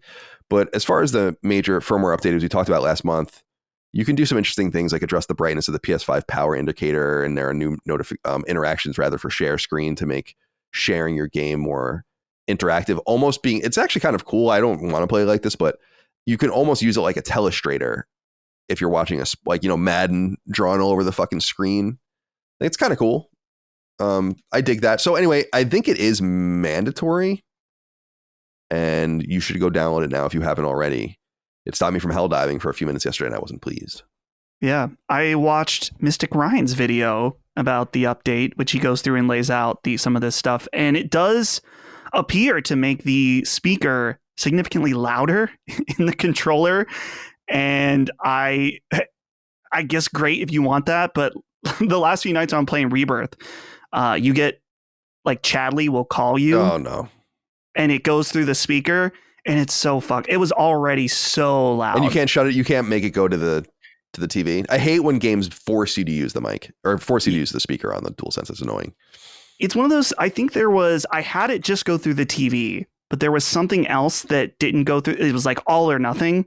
I want an option, just put Chadley through the TV. Because I kind of like the other random little things that can go through the controller. It's a little fun. I don't want to sit and listen to 30 seconds of audio through my controller. I just don't. So it's a little annoying. But hey, if you like it loud, then your controller is a little louder than it used to be. Yeah. My controller, I think, is breaking. I have a few controllers, but I try to get like one controller a year. And I just think playing Helldivers, my controller gets so loud, just rumbling, where it's like, this isn't supposed to be, this can't possibly be the intent of this noise. Like, I don't know. I've dropped the controller a few times on hardwood floor, so I'm not saying that it's like been well taken care of. When it's like ring, it like, yeah, I think we talked about this a while ago. It's a weird structure. Yeah, there are really a lot of attractive controller colors now, like available, and so, or at least quite a few. So I can go get another one because I have that dark blue. That dark blue one is the one I'm using now, and I have a bunch of white ones. But yeah, I like having a new tight, with the button, like it just feels different when you start using a controller. If I were, it reminds me of, I've always reminded of this, that Tom Brady gave an interview once where someone asked him, is it about the socks? Do you know? Yeah, the fresh socks. Yeah. That's awesome. And like, so the anecdote is that like someone asked him, like, now that you're like really rich, what is like the one thing you do that like a normal person wouldn't do, or like some like crazy luxury? And he's like, I just wear socks once and throw them out. And I'm like, that's so interesting. Maybe I would be in a position where I'd be like, I'm just going to use a new DualSense controller like every week. Because I do feel like there's a different, like I'm literally going to get a new one every week or 2 weeks if I was like Tom Brady, but he likes socks, and I appreciate that. Dude, it's like, I would imagine, not that this is way less expensive than socks, but the idea of just using disposable plates so you don't have to do dishes all the time sounds awesome. I wouldn't do it, but the fresh socks all the time though. I mean, does he not like Goodwill or some kind of donation thing? It seems a little wasteful if he's just throwing them away, but yeah, I mean, whatever he wants. Yeah, I whatever. guess. Yeah, whatever he wants to do, more power to him, I suppose. Yeah, I do. I don't know. It would be awesome to just have like a constant fresh supply. I always think about that with like hockey equipment and being a sponsored musician or whatever, where it's like you really do just get whatever you want whenever you want. It's like, oh, I want a new bat, I want a new stick, I want new cymbals, I want a new whatever. Must be nice. Yeah. All right. This has been circulating, and I've noticed I almost missed this because I must admit that, and this is kind of bumming me out a little bit. It seems like websites are just kind of dodging some of the PlayStation leak content, like not reporting on it as it like to protect their relationships. In fact, I think someone reached out to us. I don't know if it was publicly or privately. It was probably privately, saying that like, I work at X site and we definitely aren't covering it to protect our relationship with Sony, like the various things that are happening, and it's like, so I almost missed this going into the normal places that I go to write the show. But over on Insider Gaming, they write, Spider-Man, the great web trailer leaked online. So you might remember in the Insomniac leak from December that there was a game that had since been canceled and was known to be canceled in the Insomniac leak itself. So we didn't think this game was coming necessarily, but it was called Spider-Man, the Great Web from Insomniac. And it was going to be a multiplayer game, a 5-person multiplayer game. And we got a little bit of a taste of it through some documentation, some PDFs that I think were in the leak. And I think there were some screenshots and maybe a little bit of video, but not very much. But they did release, there was released a, I don't know, minute and some odd trailer that it has been. I'm looking for the link if I can find it here, because this is what I thought. The link that they linked to on Insider Gaming is down, so this is being chased around. But I did find a version of it on YouTube and watched it. there's only a little bit of what seems like gameplay in it anyway, towards the end of it. I noticed what's interesting about it is that it's obviously something, it wasn't leaked where they're like, we're ready to show this. It was like, this is a concept sort of thing. There's not a stinger on it or anything like that, or any PlayStation iconography or anything. So it's interesting from that point of view. But do you have anything you want to say about this trailer? This is just one of the games of the service that was canceled from Sony. Yeah. The trailer looks pretty cool, and I think the idea of you and four of their friends being spider men and women together, going around fighting stuff sounds awesome. It's just it's unfortunate to me that there's a feeling that any kind of multiplayer needs to be its own separate thing or a live service or whatever, because the Ghost of Tsushima multiplayer stuff was awesome and it wasn't meant to be a lifestyle game. In fact, I think they kind of undersold it, because they could have sold it to some degree and it would have been awesome. $20 or $30, get this multiplayer mode, and you don't have to play it for the rest of your life in order to get the value out of it. You just have fun with it. And I think that would have been perfect for this project is, hey, here's a Spider-Man multiplayer experience. Here's the suite of different things you can do.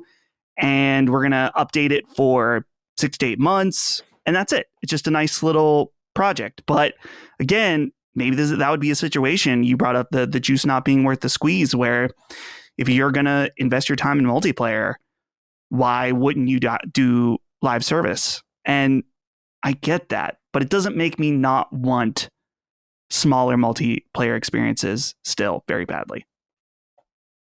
Andrew Walsh wrote in and said, hello, you absolute beauties. My question is in regard to all these canceled live service games. There have been 2 trailers leaked now for a canceled live service Spider-Man game that seemed to be well on its way. With recent news of the Twisted Metal game being canceled, Factions, and now this, how much money did Sony throw down in the drain with these games, and what made them have such a change of heart? Thanks for all you guys do, and best of luck in New York. I mean, they wasted, between these games, I'm sure hundreds of millions of dollars is the answer.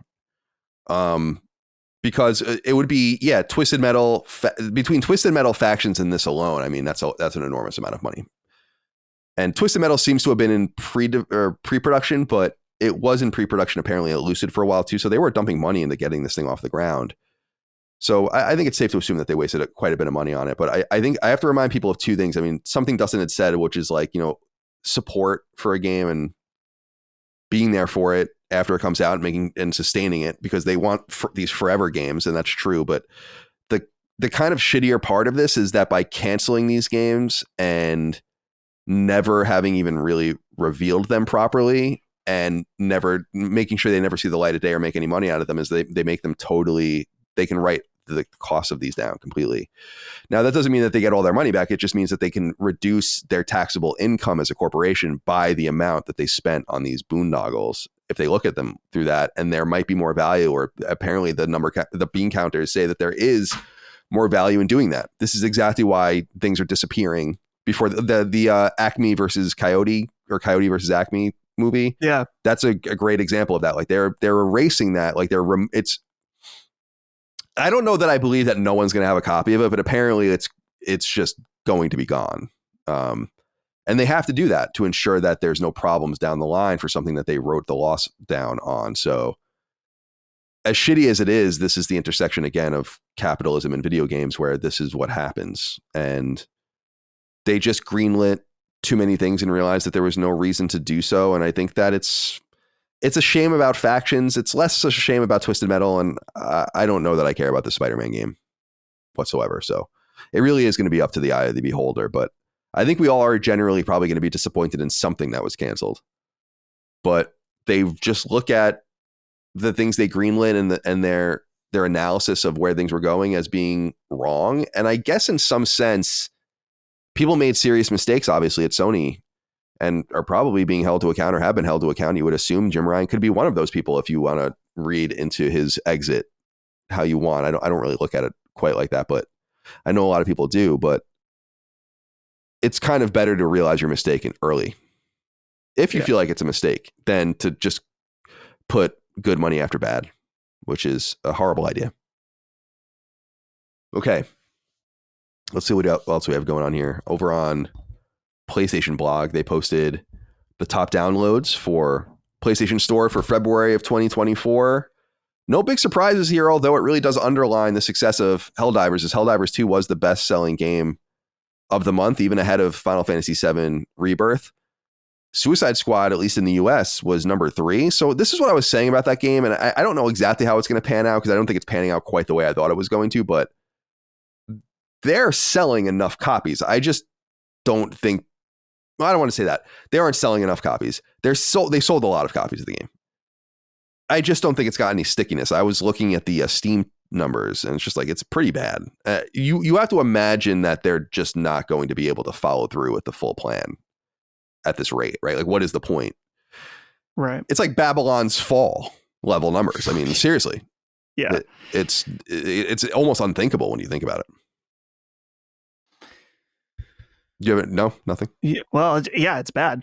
Really, there's not much else to say on it. I'm kind of surprised even that it got number 3, but I'm happy to see, looking down the list, Persona 3 Reload in that list as well. Right behind, oh wait, no, that's a little further down. Poppy's Playtime Chapter 1. Yeah, what is that? Oh no, you know what? I looked that up. Wasn't that that's a like a visual novel? I think. Let me see. It's like it's like a Five Nights at Freddy's type game that was originally on mobile. Oh yeah, no, I was totally wrong on that. Yeah, Poppy Playtime on Steam. You must stay alive in this horror puzzle adventure. Try to survive the vengeful toys waiting for you in the abandoned toy factory. It has 69,735 reviews on Steam. One thing they could do over on the PlayStation blog, like, I don't know what's going on over there. They release these charts, but put no numbers next to them. So you have to like count. So like Helldivers is number 1 and Final Fantasy. You can like do that visually for a while, but like when you're in the middle of the list, so it's like Persona 3. It's like, well, okay, 1, 2, 3, 4, 5, 6, 7, 8, 9. Skull and Bones is 8. Tomb Raider Lara Croft is somewhere in the early teens. I'm not counting that out. Pacific Drive is 17. This Jujutsu Kaisen Curse Clash game is supposed to be pretty bad. Pretty bad. Anime games, though, doesn't matter. You've got a plot armor for the anime games that they will sell. Over on PlayStation 4, Red Dead 2, best-selling game. Let's see, PSVR 2. That game, Legendary Tales, best-selling game. That game looks cool. Yeah, I really want to check it out. It's kind of, well, I don't want to say it's expensive because I haven't played it. I was just surprised. It's $55, which 55, that's an interesting price. Yeah, 50. Well, at least that's what it is on Steam. Let me go over to PlayStation. Yeah, no, I believe you. That's just such a, you never, 55 is not a price you hear. Yeah, $55. So I just was surprised because most VR games are closer to 40. But it sounds like this game's awesome. So it very well may be worth $55. I'd like to check it out just because the trailers for this looked really fun. It sounds like the co-op is probably the most fun for this game. So I'd have to convince, who else do I know has PSVR 2? Jimmy? I can ask Jimmy to play. Maybe he'd probably be down. Original PSVR, The Walking Dead Onslaught, best-selling game for the month. And then free-to-play, Fortnite number 1, but Roblox number 2. It's so funny seeing how well that's doing. And it wasn't there for so long. Like, they lost out on so much revenue probably on that, with Xbox getting it first. Although there was more to it than that, wasn't it? It was something about the interactivity between the games, or like user generated content or something, it wasn't like some deal that they signed. Xbox just was allowing them to do that I think Sony took time to say yes to. And I think that their urgency to make more money and create better margins is probably something to do with that. Warzone number 3, Apex Legends number 4, the finals at number 6. Hawked, what is that? I don't know, actually. Let's quick bring that up. Hawked looks like a bright colors and Fortnite type free characters. To play PvPvE online extraction shooter, full of daring adventures, boundless exploration, and all-out pursuit of ancient treasures. Play for free today. It's not very popular. Mixed reviews on Steam with only 2,600 total. The game came out a month ago, so I don't know. Huh. But that's apparently doing decently well over on. Like, it's surprising that Genshin's not on here or something like that. But nonetheless, or Honkai Star Rail. Okay. This news just broke this morning as of we're recording. It's not too much to say about this, but press release from Embracer Group says Embracer Group ceases all operations in Russia through the divestment of selected assets from the operative group Saber Interactive. And so basically, Embracer has sold Saber Interactive and all that comes with it to another entity for, I don't know, a few $100 million. The interesting thing about this, as Embracer continues to try to control itself and everything it kind of fucked up with its finances, is that apparently it's this group has the option to also purchase 4A and Zen Studios. Zen Studios less important. I think they're located based in Hungary, maybe. They had a pretty big installation in California, though. I used to deal with them a lot. Remember Zen Pinball? That game was huge for a while. 4A Games is obviously the studio behind the Metro series and is quite valuable. So that would be an interesting thing for them to spin off as well. Also, the projects that are in development go along with them. So that comes along with a bunch of unannounced stuff that hasn't come along yet. So nothing really new to say here, but Saber Interactive moved on over and we'll be interested to see what else happens. Apparently Gearbox is already or in the works as well. And I imagine we'll have some news about that as they leave Embracer as well. Okay. I liked this news about Helldivers, and I just wanted to talk about this quickly. So apparently they've introduced, I haven't seen them yet in the wild, is that apparently they've introduced these flying bugs kind of dynamically into the game if you fight the bug creatures.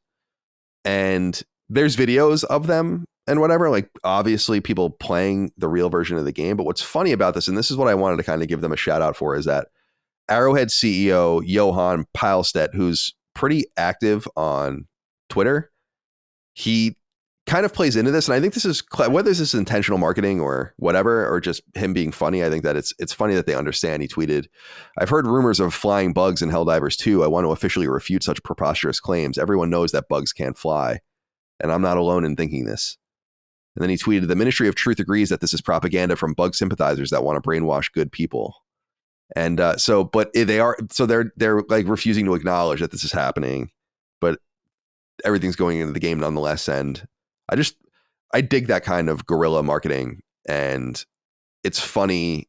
It makes it interesting. There's something very special about this game. We'll talk about it a little bit more later, but I'm seeing a lot of new dynamic things show up in the game. And since I'm not really keeping up with like these meta patch notes and all this kind of stuff of like those small things they're throwing in, I'm noticing it on the fly, like the meteor storms that are happening now, and like, which are pretty cool. And like the entirely new mission type of like charging the 3 batteries. And it's fucking really hard. Because I'm playing on level 7 now. And so I don't know. What do you think about this? I think it's so cool that they can update the game. Like, this is an unthinkable thing 20 years ago, to just be able to spontaneously add to your game and all the rest. And I dig the way that they're doing it, and I dig the way they're marketing it. And I think they're funny. They're in on the joke. It's good. Yeah. Yeah. I love this. I love that, just like randomly, it's just some guy that on the Video Game Chronicle article, it's just like a guy posted a video on Reddit. It's like, what's going on? And so just to be able to drop something in and not make a big deal out of it. I mean, that's exactly how with mechs. And what's weird too, is that to my understanding, people were getting vehicle spawns as well. And those kind of dried up, and we don't know really what was going on with that. So I love this idea that they can kind of test things and try things out and just who cares? Who's going to believe you unless you get a video, and even then someone can't go and replicate it. So, and I like too the lore aspect where people are like, "Oh no, bugs can't fly." And I like people getting into the lore of Helldivers, though I have seen some poo-pooing from the annoying people in the industry. They're like, people are role playing too hard the fascist angle of Helldivers. It's like, shut up. Yeah, stop crying. Let people have fun. Yeah, it's sorry, I'm writing a note here. It is obnoxious. Like, people just have to always pretend like they notice something that other people don't notice, or like, it's like, don't you understand? It's like, yeah, do we all get it? It's not really sophisticated. I don't know if you understand. It's like, we talked about this, and we talked about this on Knockback with Starship Troopers, the book and the movie, and how different they are. Is like, the movie is not only a bastardization of the book, but is intentionally a bastardization of the book. And Helldivers is based on that in part, that reflection of it. Like, we get it. We get it. Yeah, like people know. Yeah. It's really not deep, like a deep allegory or something. It's like, I don't know. So it's like, you can shut the fuck up now. Because I think we get it. It's Impossible. not very heavy-handed at all. Yeah. All right. Let's go on to the next one. Final Fantasy 16 PC version news. This comes from Game Informer, who we rarely cite. But they had a little interview with Naoki Yoshida, the producer of the game.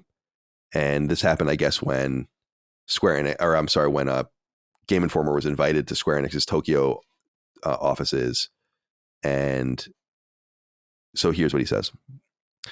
In terms of where we are in development currently, we're trying to figure out the final stages of optimization right now. When we can release the PC version might be dependent on that, the system requirements and specifications for PC that players will need. So we're trying to figure that out. Naturally, the PC specs are looking to be somewhat high. In terms of when it's going to come out or when we can announce it, I'd like to ask for more time on that. And then, so that he was asked about a demo. Well, they released a demo very similar to the demo that helped sell Final Fantasy 16 on console. And he says, quote, and to do that, we're looking to release a demo for the PC version as well. Again, we can't really talk about too much in terms of details of when it's going to come out. I think in a little more time, we'll be in a better place to announce things. But one thing's for sure, it won't be too distant in the future. It won't be a year. It won't be 2 years. It'll probably be shorter than that. So stay tuned. Final Fantasy 16, we've long known was going to come to PC, so this is not a huge surprise. It is only on PlayStation 5 right now, so PC migration maybe later this year. What do you think this will do for the game? Are you interested in checking it out in this format? I feel like it'll be great for the game and help it find new audiences. I think Sony's happy with the way it's sold. I think Square Enix thinks it probably could have done more. I think PC will be a great place for them to try to do that. Yeah, I would love to see more people play this game. And I would say the weakest overall aspect, other than maybe the side quests of 16, was the performance. And it's not that it was unplayable or horrible or anything like that, but it was noticeable that the performance mode, the frame rate, had the tendency to just be all over the place. And hopefully when we get a PS5 Pro, we get a patch there so we can have kind of an ultimate 60 FPS, a true 60 FPS version on PS5. But I'm just imagining someone that has an insane rig playing Final Fantasy 16 at 4K, 120 or whatever, however far you can push it, and how amazing it's going to look. Because it already looks so incredibly good on PS5, despite those performance things. So to see it on someone's, $1,500 PC probably will be a sight to behold. So yeah, I don't know if I'm ready for a replay anytime soon, but if there is a demo, absolutely, I'm going to download it and see how my PC runs it, just out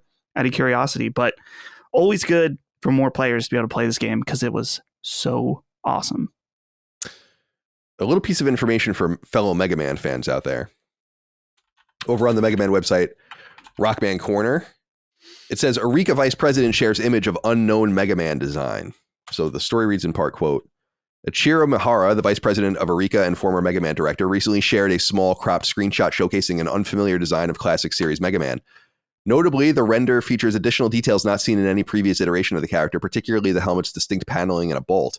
What's more, Mega Man's complexion is strikingly off-white, and the glowing eyes bear some resemblance to X's portrayal in Capcom's Tekken. The image was accompanied by the translation, I used to make Mega Man, and then all these kind of asterisks. So like kind of like teasing that he can't, like it's redacted or whatever. Anyway, this isn't huge news for most people, but there is some indication that maybe something is brewing with Mega Man. Do you know the company Eureka? Arika? They do a lot of things in the Nintendo space. They did a lot of the old 3D classics, like 3DS versions of games back in the day, but they did Tetris 99 and Super Mario 35, which were both on Switch several years ago, as I recall. And they did Chocobo GP as well. But the most recent project they did was the port of Endless Ocean, which is coming to Switch in May, I think. And I personally love the original Endless Ocean, which was their game as well. But that's a very strange game to kind of come back out. Anyway, it seems to me that they have a long relationship with Capcom because their first games were the Street Fighter EX spin-off games. I don't know if you remember those as well. Street Fighter EX 2, I think, which came out in the arcade in the late 90s, was ported to PS2, and that was the first PS2 game I had ever played on a Japanese unit at like some comic convention. So it's a very memorable game for me. But anyway, their relationship with Capcom goes all the way back, and they have a great relationship with some other publishers as well. And so basically it's indicating that maybe there's a little Mega Man something going on. Be very exciting because there just aren't very many Mega Man games. I think it was Video Games Chronicle that noted there have been only 3 new Mega Man games in the last like 16 or 17 years, and those would be 9, 10, and 11. So which are all great games, no doubt, especially 9 and 10. 11's great, but it's still a little different. Give us more Mega Man, please. We'll take it. Did you just see that crossover that they announced for Mega Man in Exoprimal? Yeah, horrible. They also announced one for Street Fighter, Yeah. It's just, come on, dude. Well, let's get going on this. Mega Man and Onimusha, these are the 2 Capcom franchises that I feel like they really need to go back to. Speaking of Capcom, a few more pieces of news. Over in Japan, they announced in a Japanese press release on the capcom.co.jp website that Monster Hunter World has surpassed 25 million global units since it released back in 2018, which is incredible. So congratulations to them on that. And of course, Resident Evil 4 Remake, more recent from last year, has surpassed 7 million copies sold, which is very exciting. So Capcom continues to kill it. Hopefully some of those revenues are put into a Mega Man and a Onimusha. Be nice. Both of those. I don't know if you saw this. So System Shock is an old game from the from the mid-90s, really, 1994, by Looking Glass, the defunct studio. And it's kind of it's the predecessor for BioShock, ultimately. For a long time, System Shock was being remade by a studio called Night Dive, and this version of the game came to PC last year to pretty good reviews. It has been dated for PS4 and PS5, May 21st, 2024, published by Prime Matter. I'm excited about this. I'm sad that it took so long, but glad that it finally has a release date, especially because this year for me is looking a little more soft. Like, it's looking pretty soft. Like, I'm going to be able to catch up with certain things. I want to spend some time with certain games. So this will definitely be one of those games this spring. Are you going to check this one out? Yeah, I think that System Shock, it's such a hardcore PC, or originally was a PC title. So I think if I did check this out, I would check it out on Steam. But it did seem like when this remake came out, it kind of just came and went. So this might be a big boost for them to find new audience. And then I was wondering, was there been any word about a System Shock 2 remake? Is that eventually down the line? Because that's the one that I always hear about, is that System Shock 2, of course, Ken Levine, that's kind of the game. So I'm surprised it's almost that this one was remade first. Yeah, well, I like the idea of going in order personally, but yeah. All right. Anything else here? Oh yeah. So we didn't talk about this last week, but MultiVersus Twitter account kind of came to life.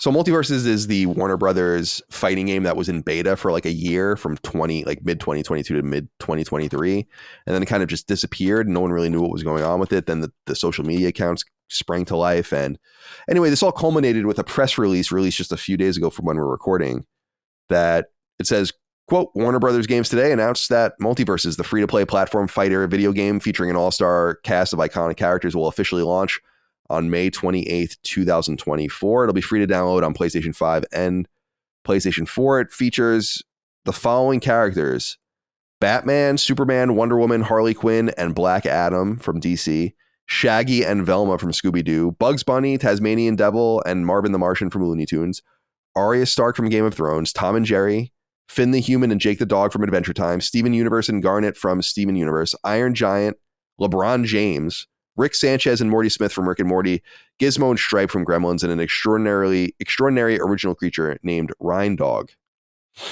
Is that really an iconic? Is that really an iconic roster? Is it really? Dude, I can't stand the disrespect to Iron Giant. And some people may say, oh, Iron Giant. Well, the fact that they're bringing him out shows the respect. It's like, no. Everyone shit on Iron Giant. No one cared about it. No one saw it in the theaters. And the movie fucking awesome. And now they're just wheeling him out anytime someone wants to do a crossover. Just wheel out the Iron Giant. no, enough. Put some respect on Iron Giant's name. And overall, here's the other thing, Colin. We often have mentioned on the show in the new Space Jam movie how they had the Clockwork Orange rapists on the sideline. Go ahead, put them in the game. Do it. Yeah, why not? Do it, no balls. They won't. No, they won't do it. They won't. They don't have the courage and the fortitude. Okay, that's it for the small news items. We'll have bigger news items in a little while, but let's get into the games we're playing if we want to say anything about them. We're playing different games here, so let's start with you, Dustin, and we'll let you go with Final Fantasy VII Rebirth. Yeah, I am very deep into this game now, to the point where I'm not close to beating it, but I think I'm in the final third.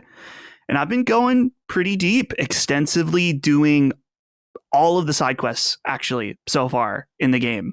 I've been doing every Queen's Blood match, having so much fun doing that. Like, shockingly, I am not really into side card games in games like this. Like, I never cared about Gwent or anything like that. But this card game really, really hooked me. And it's surprising just because thinking about this game before release, I really didn't think I would, not that I wouldn't care about the side content, but based on the first game, my expectations on side content were very, very low, and they totally turned it around. And I know this write-in's a little bit about that. So it's just been overall, I'm amazed by this game over and over and over again. I'm impressed by the scale of the worlds, the production value, the mini games, the combat, the way that they add new materia, new moves, the duo moves that you can do.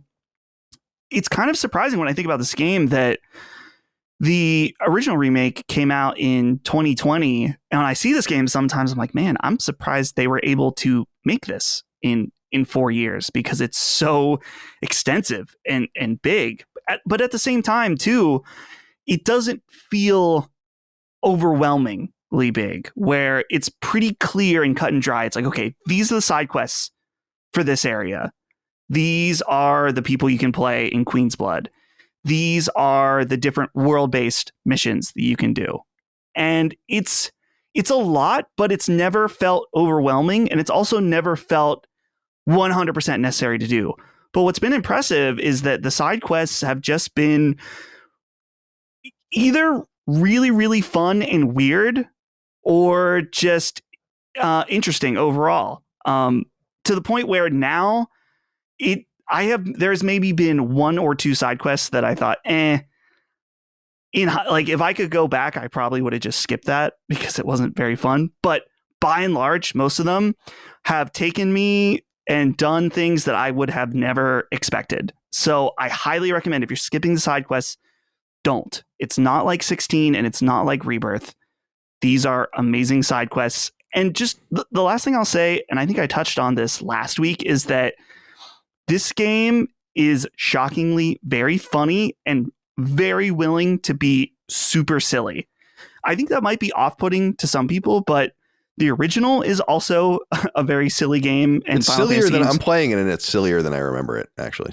Yeah. Yeah. Both the original remake and the original Final Fantasy VII both have a lot of really silly stuff, and they're not afraid to dial it up. And I'm very, very much into some of the silly stuff that you get into for this game. So I'm having a great time trying to savor it, because I'm at the point now in this last third where I normally in a game would feel really compelled by the story, so I would start to mainline it, but I know myself too well.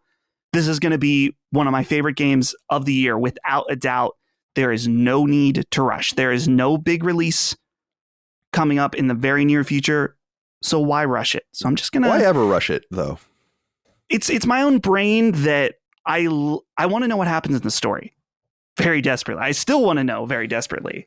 So there's just this desire to get through it, in order to, I guess partially also just that I'm afraid of someone spoiling stuff for me as well. So there's that also, but I'm not doing that. That's how much this game means to me and how much fun I've had playing it, that just taking it easy, seeing the sights, taking it all in. And I am so incredibly. This game is. I knew it was going to be great, but it is so much better even than I expected it to be. So I love it. I can't recommend it enough, and I'm so excited for you to play it, Colin, because I think there are many things that you are going to like a lot about it. Yeah, I'm excited to play it too. I'll get to it probably after the live show. Yeah. So for me, I'm playing. Well, first of all, I wanted to say about Rebirth. I don't have any input personally, obviously, but I know Hogue is not crazy about what appears to be the bloat. I think I saw a tweet of his going around. I'm really intrigued to see it with my own two eyes and see like what's different and what's the same about it, especially back to back with Final Fantasy VII Remake, which I'm playing. I'm on chapter 9, I think now. I got to chapter 8 and it's not a spoiler at all. It's just like it really, in my opinion, hits a fucking brick wall at this chapter. It's like, damn, dude. Yeah. Like the momentum was so good. Why did you have to do this? This isn't. It's fine, but it's not necessary. And you were describing, playing the game the way you play it. It's like it's totally anathema to me to play any game and not do everything in the game, like the quests and all the rest. So I would never play a game otherwise. I don't think. I don't even know the last game I played where I'm just going to mainline this. It's like that's not something I really do. So I am obviously getting caught up in all the minutia of those chapters where things slow down, but it's like I do want to move on. I'm remembering a lot from the game because I don't know. Do you retain a lot of information from the games you play? I really don't retain very much information about them. Like I just kind of play them and they kind of go in and out. I mean, I retain certain things obviously, but I'm continuously surprised because of the number of games that I play that I go back and I'm like, oh yeah, I vaguely remember this, or I don't remember this at all, kind of situation. Yeah, it actually kind of freaks me out sometimes. And this isn't just for games, but for movies or TV, that there's some things I'm like, man, that wasn't even that long ago. And I don't remember this. Remake is pretty fresh on my mind since I replayed it just this year, actually. But even when I was replaying it this year and I had played it twice prior, there were things like, oh, yeah, I'm surprised I forgot about this. But I don't know. It's just sometimes I wonder if it's something wrong with me, which I don't think is the case. But it's like, man, am I consuming too many things that nothing has meaning in my life anymore, that I just forget it? Or I don't know. It's kind of a sad realization when you realize like, oh, I'm just forgetting all the things that I enjoy. Yeah, Nice. you can't retain all of it, I guess. This goes into a question we got from Adam Kelm, who says, greetings, gents. Colin, you often talk about the copious notes you take while playing different games. Is this just something that you do to prepare for podcasts, or is it an old habit from your days writing guides? Or do you do it do you do it for your own memory so that you can keep up with the little bits of story as things progress? I'm playing through Final Fantasy VII for the first time, original before remake, of course, and finding I'm having trouble between gaming sessions remembering story details or what each materia does. Curious to hear more about your approach, what you choose to take note of, and also if Dustin or Chris or do any note taking while gaming as well. Love the expanded content across LSM this year. As always, keep up the great work. Thank you, Adam, for writing in. No, I'd prefer not to take. So I'm very used to taking notes for games because it was either for strategy guides, which I would write as I would go. People write strategy guides in all sorts of different ways. There's like all sorts of different schools. I would literally play for 20 seconds, pause it, write. Play for 20 seconds, pause it, write. Like that was the way that I did it. But I would also keep copious notes as well. But when I became a critic, I would take notes, usually just like one-line notes. Because I find writing reviews so fucking easy, especially if you have like the little touchstones that you want to get to, that if you can just even outline that for yourself, you're just going to breeze right through it. It's almost a trivial exercise in some sense. And I think I liked writing reviews because I found it easy and I take to things that I find easy. So there's definitely a relationship there. But these days I take notes to prepare for the shows because so I'd prefer to play a game without taking notes. I mean, obviously. But if I know that I'm going to need to do a Sacred Symbols Plus episode or a knockback or something, I feel like it's really important to be prepared. And let me go look here because I'm playing Final Fantasy VII and I'm writing notes as I go on one of my documents here. And can we see the word count? There it is. So yeah, I have 1,200 words through 8 chapters in Final Fantasy VII of notes. And this will allow me to go through chapter by chapter, outline and underline things for Dagan and I or whoever we're going to discuss the game with. And I just think it's a kind of a necessary evil if you want to be good at this. I can't imagine going into conversations with no preparation about deep video game experiences, especially if you have to steer them. Maybe you can like roll in without and be a guest on those podcasts, but I can't. I don't find that possible. So that answers that question. And then Born Blind wrote in and said, "Hey CDC, I know that it's always been a source of contention for Colin when the clock doesn't immediately stop at the touch of the pause button in games. How do you feel about the way Final Fantasy Rebirth has handled this particular issue? It seems like the clock continues for roughly 30 seconds, but then pauses if you let the menu sit there, unmolested for a certain amount of time. I too find it a bit aggravating when my total playtime isn't accurate, and thus found this little detail to be a nice little touch. I love the game so far and is a huge fan of the original. I can't wait to hear Colin's analysis of what they built here.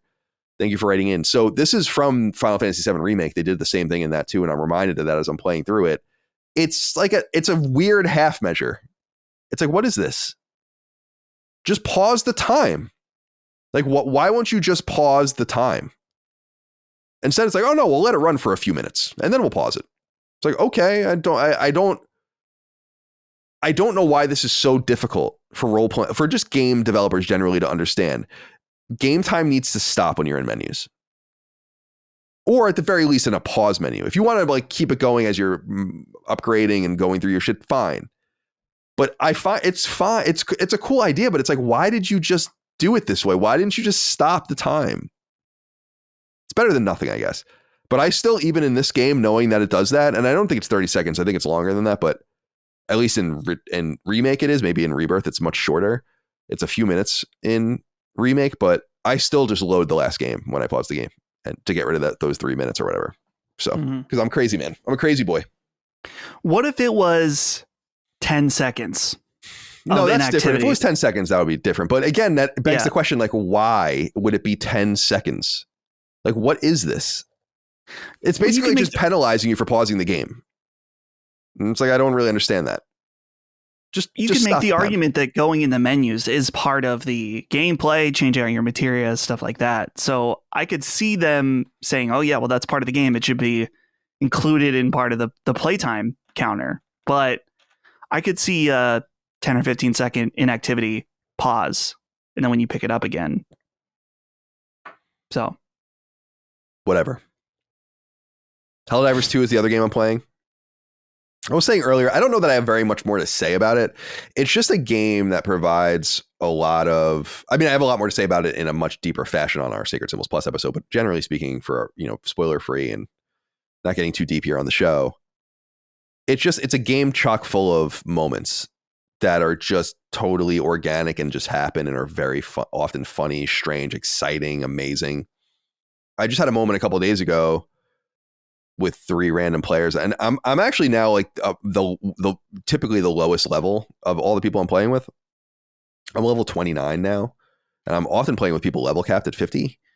And we had this moment where there was 4 of us. We had no more lives left or whatever, and obviously they fill 1 life in 2 minutes if you have 0.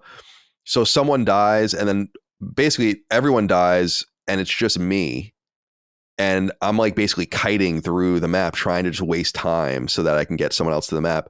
I'm like being inundated with enemies, and then I throw the reinforcement orb or whatever, and then I die. And then slowly, so it looks like things are really dire. And we're on level 7, I think, so it's pretty hairy out there. So this guy spawns in with 2 minutes left until the next spawn or whatever, and we somehow survive, get our entire team back, and then like end up holding out and all getting off the planet together. Like no one failed to extract. I was like, wow, that's just such an amazing, almost like cinematic, crazy moment in the game. That was like very, very engaging. The one thing that I regret about Helldivers is it is stopping me from playing other games, because I think I'm like probably about 50 hours ish or whatever on Helldivers at this point, and which is a lot. And I don't know that I've engaged with an online game like this almost ever.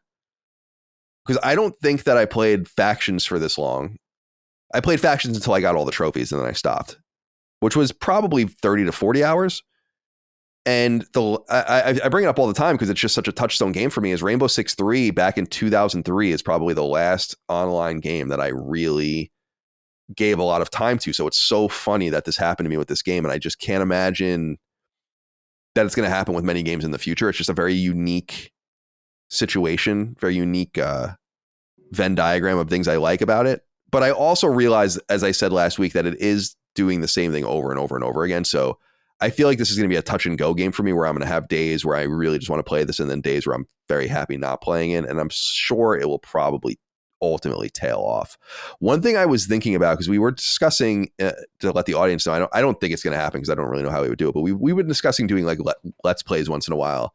And there are 3 gold trophies in Helldivers that are pretty hard. And it would be funny to try to get them as a team. And try to somehow get that on video at some point. I don't know if you know what they are, but the trophies are complete an extreme difficulty mission on or higher without anyone dying.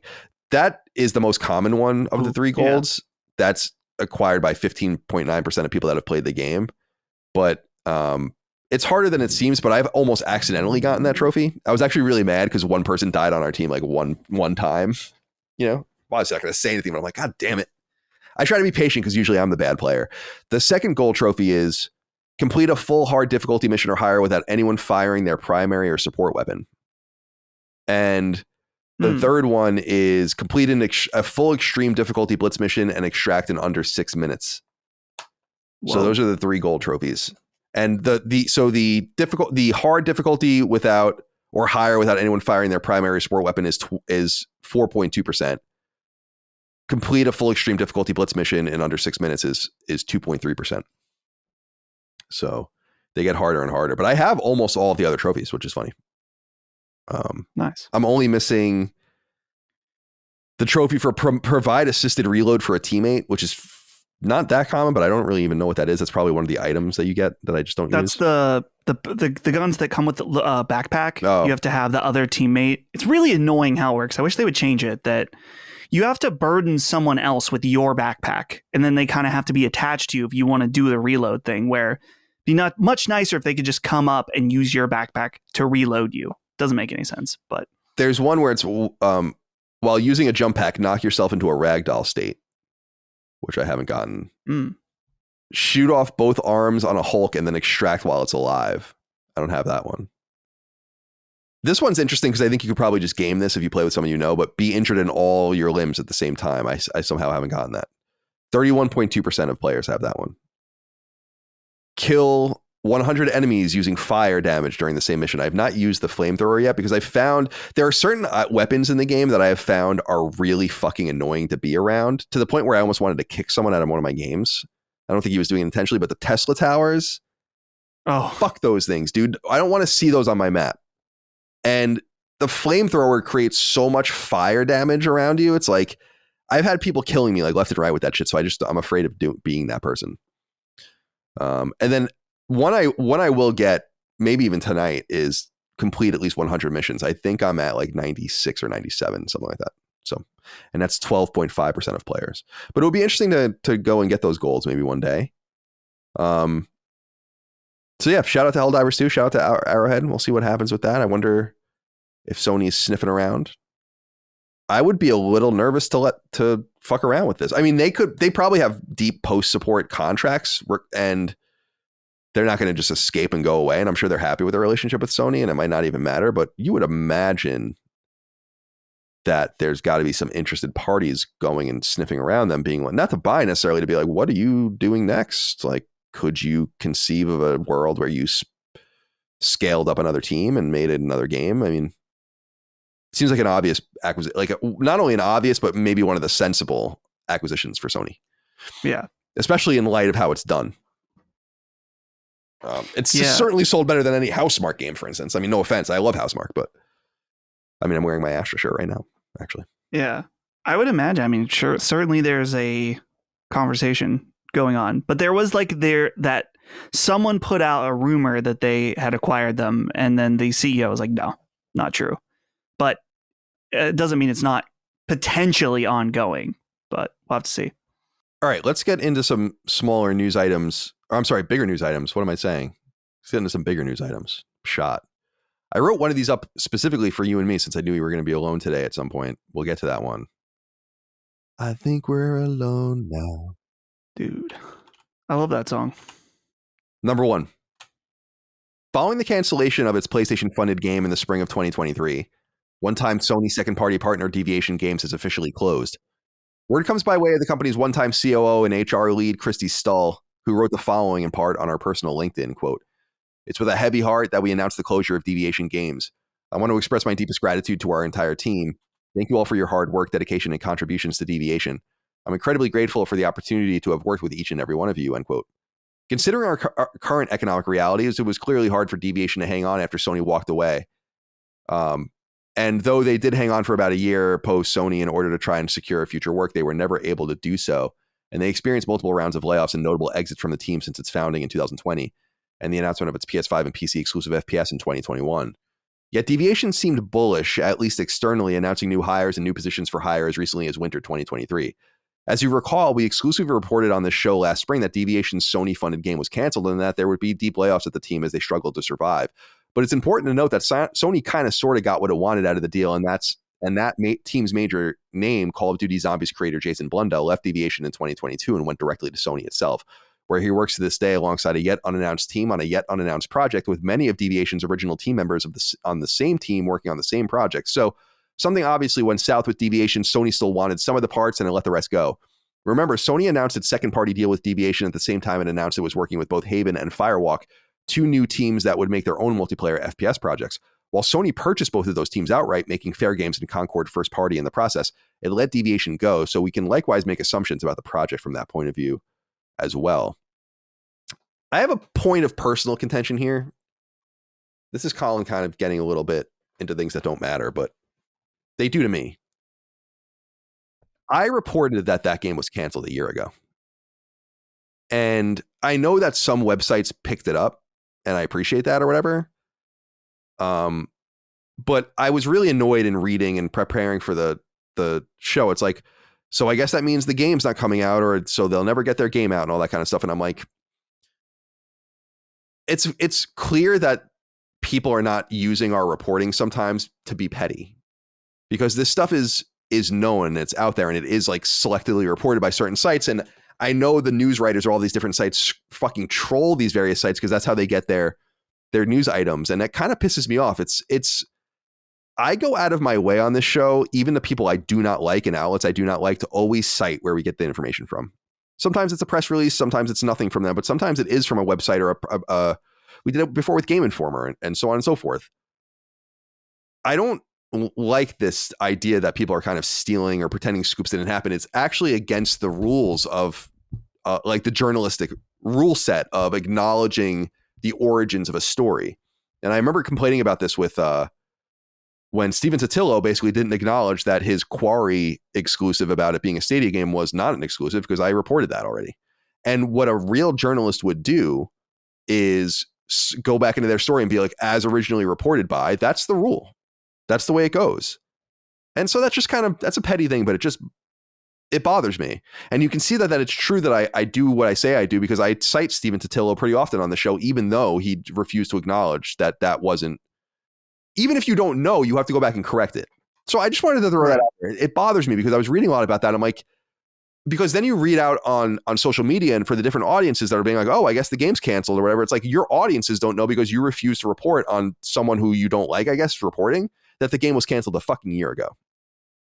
Period. So just wanted to throw that out there. Point of pettiness.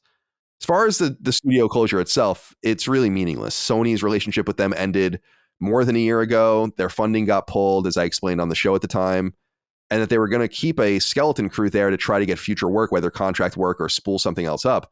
But in the meantime, it seems like what ended up happening in some sense is that, and we went into this on the show a few months ago, I think, Dustin, was that not only Jason Blundell, but a bunch of other people went to Sony directly. So it seems like there was some sort of civil war, or the nugget of what the game would be is still maybe alive and they're working it more internally. I don't really know what the case is, but I don't look at this as a very negative situation. And for people that, I guess what I'm saying is this is only really relevant news because people refused to report the news a year ago that it was already over.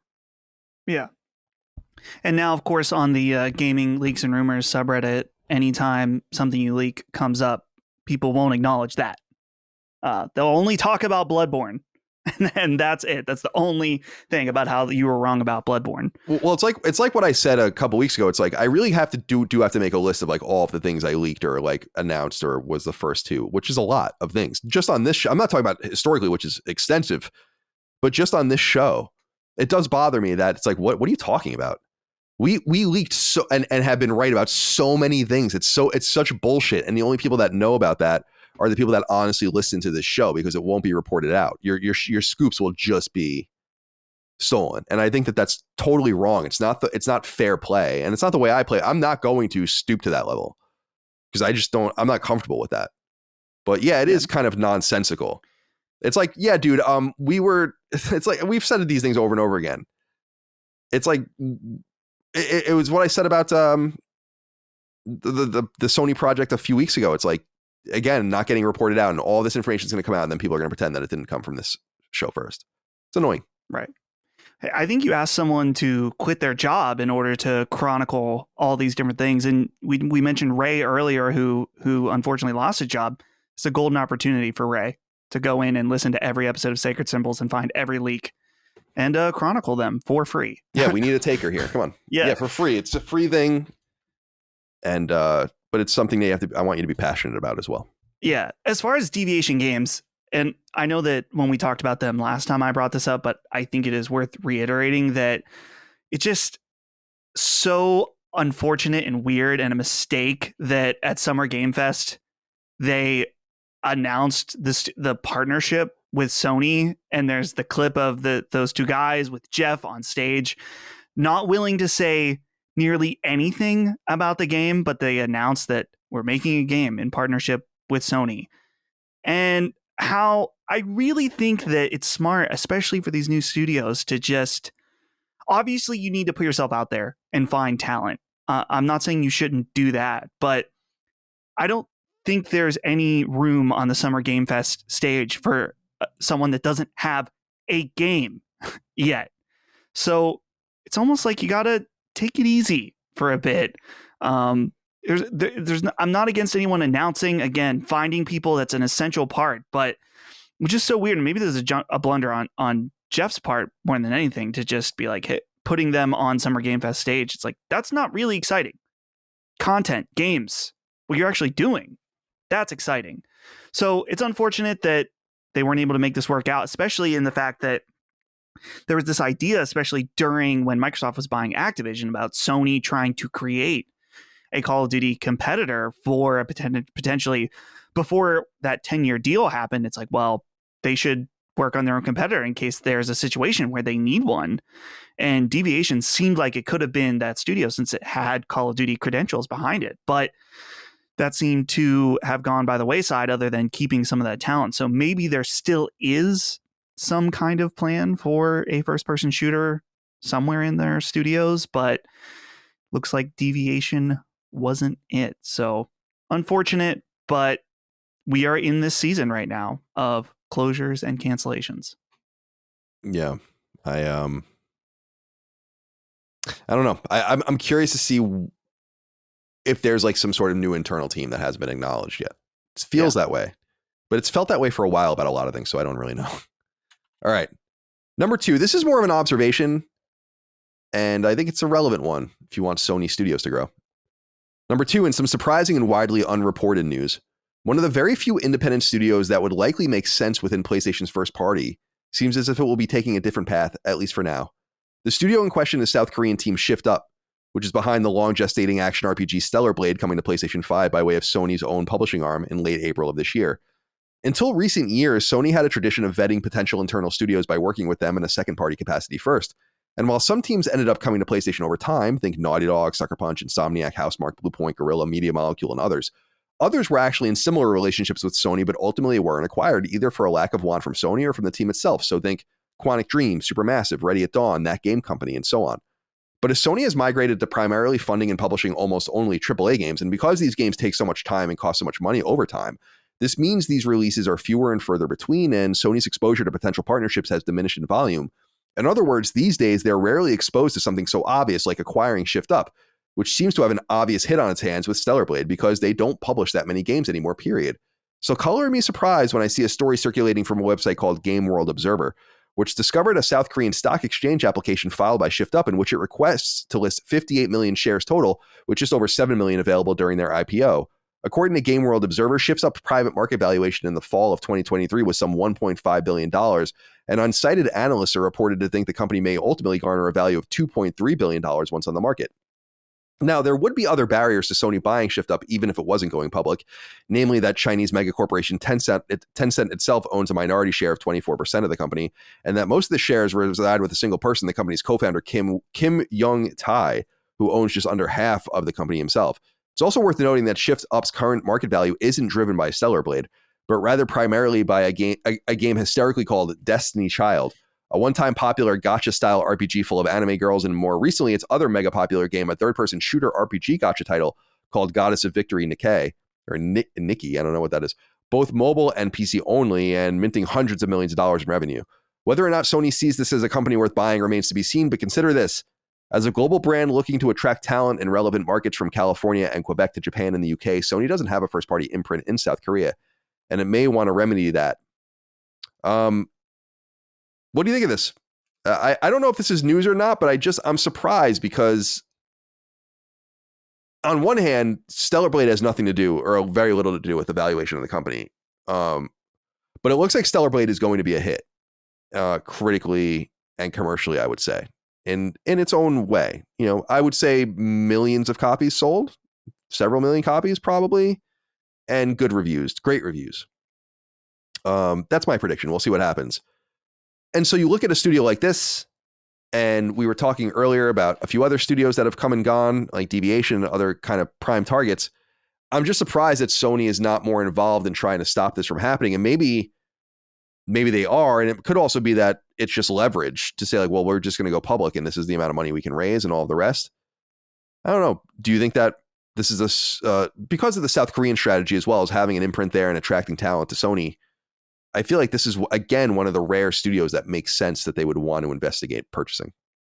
Yeah, I think that it would make sense for them to purchase it for their games like Stellar Blade, but it may be a situation where, as you mentioned in the write-up, primarily their evaluation comes from their gacha games. And I don't know. I mean, Sony has wanted to be in the mobile space for years now and never really successfully making it there. But they might be better off in a situation where they either, buy the cow, but get the milk. What is it? Fuck. Why buy the cow when you get the milk for free? Why buy the cow when you get the milk for free? Which the milk wouldn't be free in this situation, but maybe they don't need to buy the whole cow. Where if they can lock down ShiftUp, whether by owning some portion of the shares or making some kind of agreement with them to be their console partner, then they can kind of get what they need without needing to spend 2.3 billion or whatever on, or whatever potentially their evaluation is, that's primarily based on something that they don't even necessarily want from them. So I could see that being a possibility. But like you said too, it would be good for them to start getting into the South Korean market or game developer scene, just because there's more and more games coming out of that area. I think I don't want to spoil too much of my conversation with Jez, but one of the things that we were talking about, one of the things that I'm really keen on these days is the idea of one-off studios or one-off production companies making one-off games, getting together and collaborating as movies are made. I've been reading a lot about The Wizard of Oz recently because I was watching a documentary about it, which was really awesome, about Elf Frank Baum or whatever the hell his name is, and the writer. And so I was reading more deeply, and it's really about him in the book. And first of all, I didn't know there were like 15 Wizard of Oz books. I thought there were like a few. Yeah. But like he kept these things going. I had no idea. So I was reading about the film, the second, because there was a first film actually that wasn't very good, but the second film, the seminal film from 1939, I guess it was. And they had all these actor problems over time. People got injured or people like had contract disputes or whatever. But it was during the studio system where people were just signed with certain studios, and people would like almost like baseball players. I'm like, we're going to loan you to these guys, or you're going to do this, or you're under our contract, so we need you to fill in for this person and all of that kind of stuff. And over time, they realized that movies were just not made well that way, and that's why you see And we went into this about like, you often see with films, and I'm not a film expert at all, I just kind of figured this out over time, is that when a film starts, you often see like the distribution company or a big production company, and then you see a logo for a company you'll never hear from again.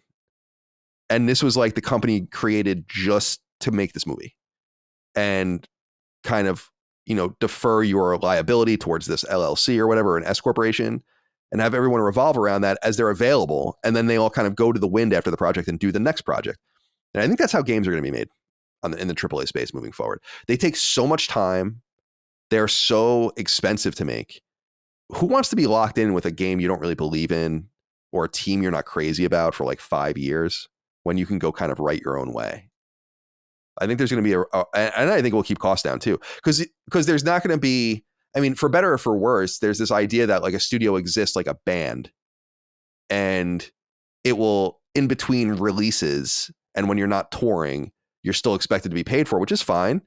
But it's more realistic to say like, we're going to pay you to do this movie, or this is the game you're going to make, and then it's over. Or we'll see what happens, and maybe we'll get together again, and the next group of people will maybe be a different permutation, and so on and so forth. So I dig that idea, and I think that there will be some future there. Farieldo Maya wrote into us on Patreon. Says, hi guys, several rumors about acquisitions have circulated in recent years. Square Enix, Arrowhead, and Ballistic Moon, for example. However, after the latest events regarding layoffs and business model changes, do you believe that there is still a possibility for Sony to acquire new studios? Personally, I would like Sony to acquire Square Enix and return to investing heavily in the Japanese market as it did in the past, but what it seems is that Sony is comfortable with the current situation and intends to invest in cloud and mobile. Greetings from Brazil.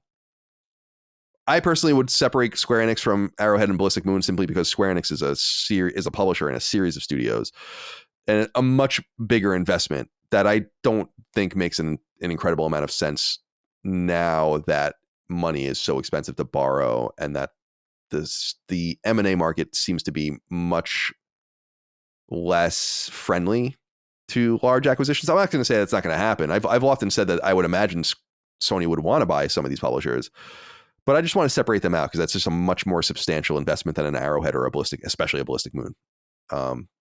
Arrowhead, I would think, would be at this point several $100 million, probably something like that. And I'm pretty sure Ballistic Moon doesn't even have an accurate valuation because they haven't really done anything. I do think that I've said it over and over again. I think the Bungie acquisition was a stupid idea, and I think that that's probably the major thing that's hamstringing them.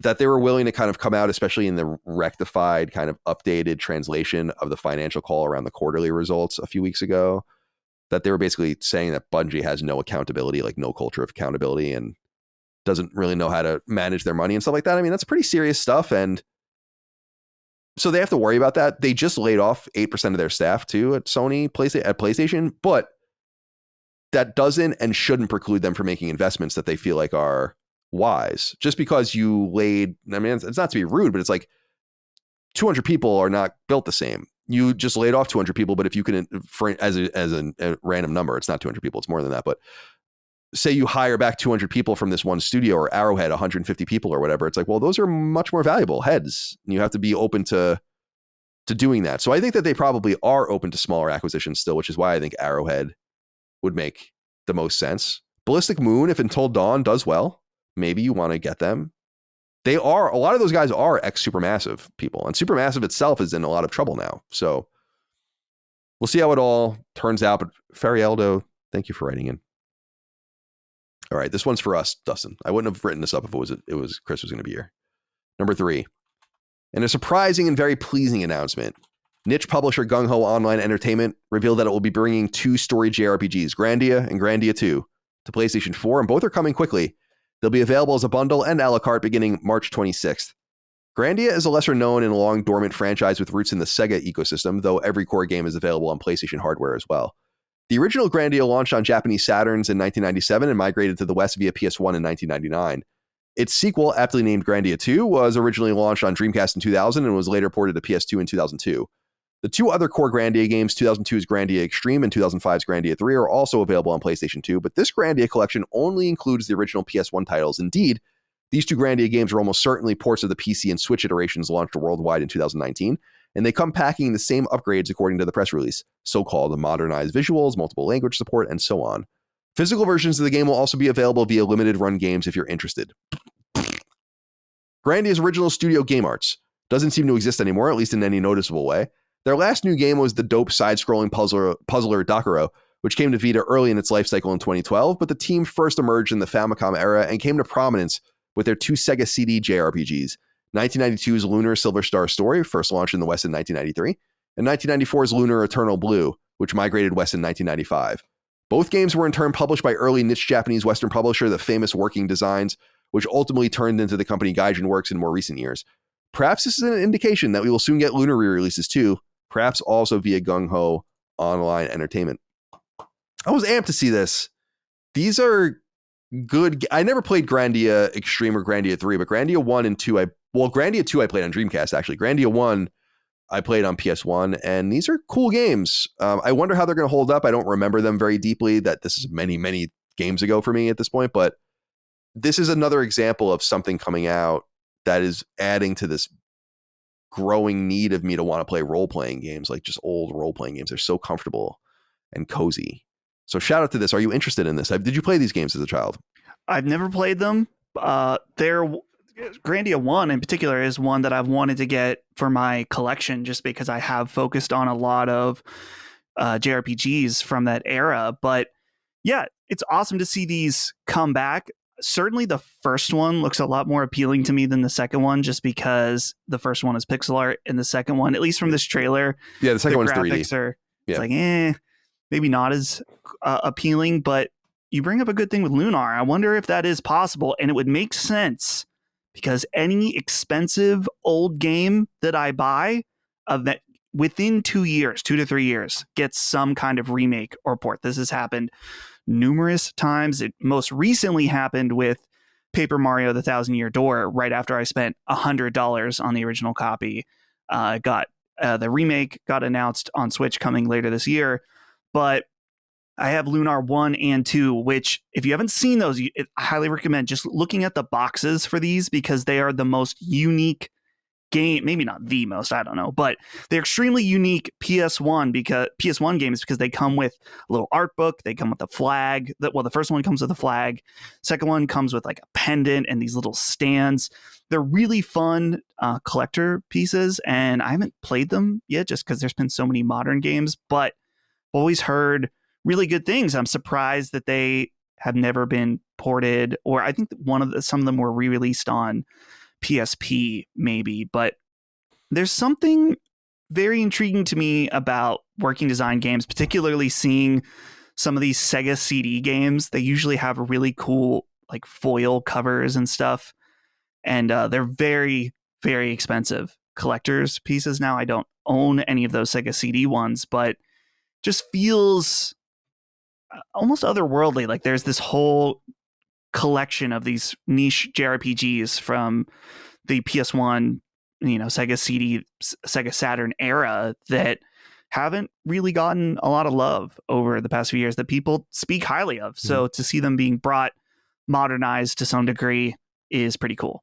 It's funny to like think back at this because you weren't really around at this time, but the Sega CD era, it like did kind of dawdle around for longer than it seems, which is, I don't know, it's just strange because I was in such a Nintendo land at that time because I didn't play Lunar until the PS1 ports. And it's go ahead. How did you save on the Sega CD version? I don't know. I can look this up real quick, but I was just wondering that. It's like, how do you have a giant JRPG on a system that doesn't, I don't think there's any internal memory on the Sega CD.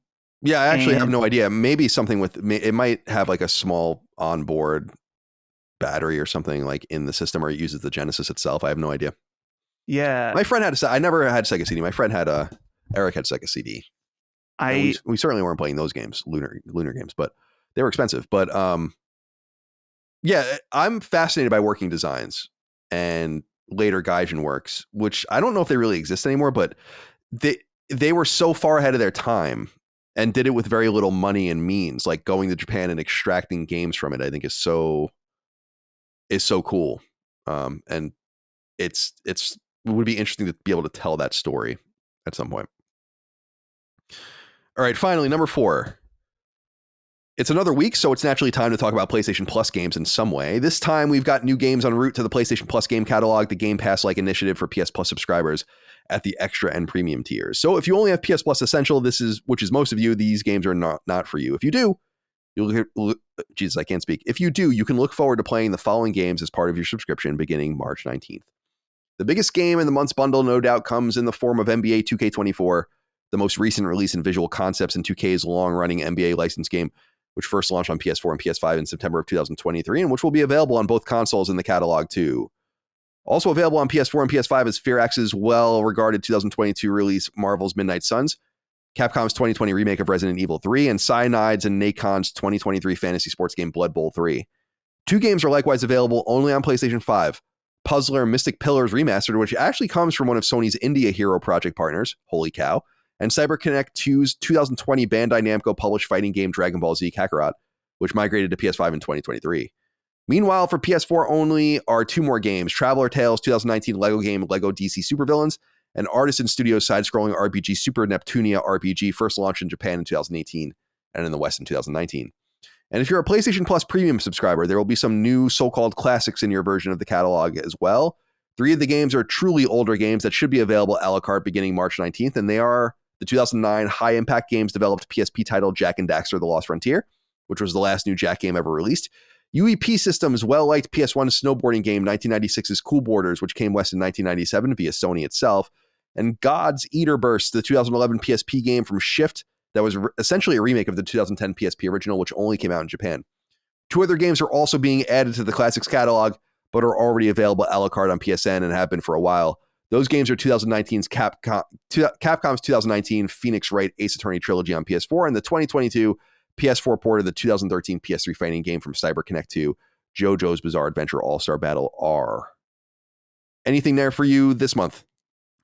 Yeah, so Kakarot is a game I've always wanted to play, and especially now that I've been thinking back on my history with Dragon Ball Z, I think that would be pretty fun to dive into. I was reading because I think that the PS4 version was on Extra, but they're adding the PS5 version this month. So that's nice that if you want to play the PS5 version, that's available for you. I've always heard good things about Midnight Suns as well, but I probably won't be hopping into that anytime soon. And as far as the classics, I don't know much about this Jak game, but Cool Boarders, I think that was on a demo disc, which is funny that a lot of kids growing up my age that had PS1, some of these games that you have a strong connection to, you've never actually played the actual release. It's just you got it on a Pizza Hut demo disc or PlayStation Magazine, and that's how you remember checking it out. So that's a cool one to have on there. Still, I'm waiting for some heavy hitters, as always, but this is not bad. And Ace Attorney on there. I've been wanting to play that trilogy for, since 2019. Really, I played some of the first one back on Nintendo DS, right? Yeah. And I always thought those games were really cool. So decent selection, but not the greatest, I would say. I thought you'd find this interesting. Sorry, I was getting it ready to go and I was fixing something in the document. There we go. Where is it? Here it is. Eric Roth wrote a note on Patreon. He says, so should we now be surprised why PS Plus Classics take so long to come out with the revelation that they're being ported by one studio? We need to thank implicit conversions. I looked into this. Yeah. This seems to be true. Quietly behind the scenes is a studio in California named Implicit Conversions. Their website is implicitconversions.com. They have this proprietary engine called Syrup, and it's an emulation engine, and they use it to port a bunch of different games pretty easily. It's not unlike the Carbon engine that Limited Run Games uses, I imagine, but they are behind pretty much, if their website's accurate, and I think it is, every single pretty much PS Plus game that has come from the PS1 catalog, the PS2 catalog, or the PSP catalog. And they have a whole list of them. Legend of Dragoon, Ape Escape, Wild Arms, Mr. Driller, Hot Shots Golf, Intelligent Cube, the Oddworld games, Harvest Moon games, Pursuit Force, Siphon Filter, Killzone Liberation, Twisted Metal, Gravity Crash, Jetmoto, Thrillville. Kind of strange. Very interesting. I wonder, Sony's probably very happy just doing business with them very quietly, but you would maybe want to buy this team. If these guys are like really doing the work with their engine and you want to just get your hands on that and get going on that, that's pretty interesting. So this is true. Thank you for bringing this to my attention, Eric, because I went and read about this. And you guys can go read about them on implicitconversions.com. I'm very busy right now with the live show and stuff, but it would be cool to even have them on, although I think that they would probably, Sony PR would probably get a sniff of that and would shut that down, but to talk to them about their projects. So yeah, these are the guys that are bringing all these games over. And yeah, with that known, it makes sense why it's taking so long, though it's Sony's choice to have one studio doing it. Right. I'm looking at their website and they have, and this could just be a graphic where it shows like past to present. Here's all these consoles, and then there's an arrow and how they're on modern consoles. But PS2 is listed, and I know there's been some rumors recently. I think there was like an interview with someone from Implicit Conversations about PS2, and he said like, I cannot confirm or deny PS2 is coming to the service. And so that would be pretty cool to get the return of PS2 games on modern hardware. Some people may remember there was the PS2 to PS4 games that came out, like Ape Escape 2 was on there. The Grand Theft Auto games are on there. Not Dark Moon. The Level 5 games. Dark Cloud. Dark Cloud, yeah, the Dark Cloud games are on there. They don't necessarily work very well if you play them on your PS5 unless they've been fixed since I last tried. Ape Escape 2 ran horribly on PS5, so there's definitely a lot of work that could be done there. And dude, I mean, the PS2 catalog, there's so much great stuff that they could bring over. So I would love to see them expand to include that. And maybe even, Colin, I don't know what you think about this, and it's not listed as one of those consoles, but if we ever see a day that Vita games appear on the I know it's hard to imagine them being classics like older games, but it's to the point now where these games are kind of stranded. It'd be cool to see some of them make their way onto PS5. Yeah, I'm reading their site now, and there's 20 of them there, so pretty decent size independent studio with a pretty good churn. I mean, they're getting these games out. Their website's very meticulously updated too, because the Cool Borders is already on there and so on and so forth. So pretty cool. Good to know that that's the reason it's happening. Yeah, they're from La Honda, California. Where's that at? That's in Southern California, I think. Let's Southern see. California. La Honda, California. Yeah, it's in the maps. Southern. Oh no, it's San Mateo County. It's in Northern California. Yeah, that's weird because I used to live in obviously in San Francisco, and San Mateo is nearby, but I've never heard of La Honda. The population was 979. Whoa. It is located in it's Santa Cruz Mountains between the Santa Clara Valley and the Pacific coast of California. Okay. Neat. Yeah, never heard of it. It looks beautiful. Wow. Interesting place to have a company. Okay. That's it for the news. Let's get into 6 questions, comments, concerns, thoughts, and ideas from the audience over on Patreon. Patreon.com/laststandmedia. I actually just replaced one of the questions with another one that I would rather do. We'll get to that one in a little while. But let's begin with James Hill. And I said earlier in the show, people might remember I was going to get to a topic that is similar to this. This is what I was talking about. It says, hey, CDC, Cord Jefferson said, why make one $200 million movie? Try making 20 $10 million movies or $54 million movies during his Oscar speech. Could this work for games? Would the games industry be healthier if we had 3 $100 million games or 6 $50 million games instead of one $300 million game? Please have a great moment of silence for Jets fans when they're stuck with Zach Wilson while Aaron Rodgers and RFK get 1.8% of the popular vote. Thank you, James, for writing in.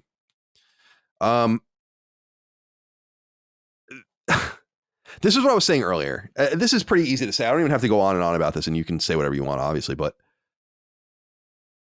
we don't need more games, and we don't need more movies. The idea here is that with a $4 million movie, it's easier to make your nut back or whatever, and I get that, and with smaller games, but I think we have to be more deliberate across the pricing spectrum of games that exist and why they exist. Like, a game doesn't need to exist.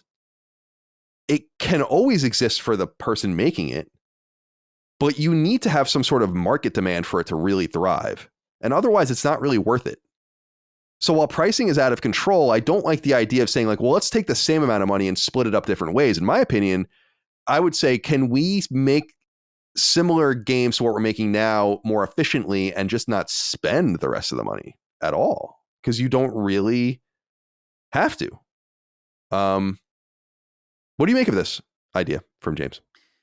Yeah, I would get concerned with the 20 games for 10, or that's the movie thing, but splitting it up that degree, I would be concerned about.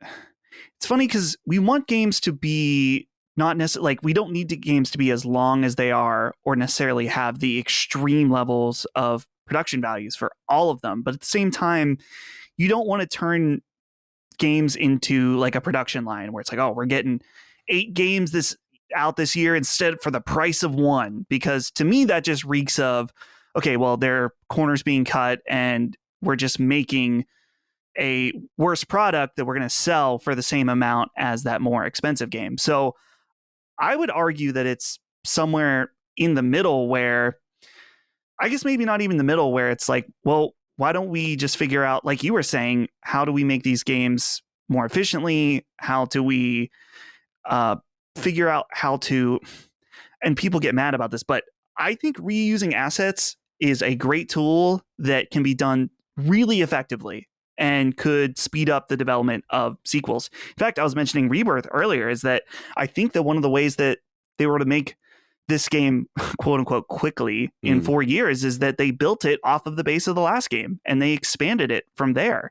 And you see games like Yakuza do this regularly. Now, the most recent one takes place in a much bigger new area, but those games are just fine using a lot of the same assets and giving us new experiences and adding. And you don't want it to be like Madden, where you're getting an iterative update for $70 every year. So obviously there are extremes to both sides, but I think that there is a middle ground. So, and it's like you're saying too, there, in terms of big AAA stuff, we don't need as many games. I think that it's cool for there to be a bunch of smaller games that understand their budget and their scope and who their audience is, and making games specifically for niche, smaller audiences, as long as the budget's right. I think that's awesome that there can be all kinds of different cool and weird ideas that aren't for everybody. But expecting to make all these different games that are super high budget, that need to sell millions and millions of copies and to be successful, when the amount of users and the types of people that buy games has plateaued, isn't going to work out. So it's somewhere in the middle, and it's going to be interesting to see now that we're having this reckoning within games. And as Hiroki Tsutoki stated about figuring out more efficiencies. Who? And Hiroki Tsutoki, Literature Club? Yeah. Yeah, okay. You got it. Excuse me. Thank you. Pardon me. Seeing him, and he was talking about Bungie, but I think that there is some application in the broad sense. It's like, okay, well, Spider-Man 2 cost us this much more money, and yeah, we still made money, but there's a lot less juice on that squeeze than the previous one. So how do we figure that out? Yeah, it's all about margins. I think the thing about flooding the market with more games is that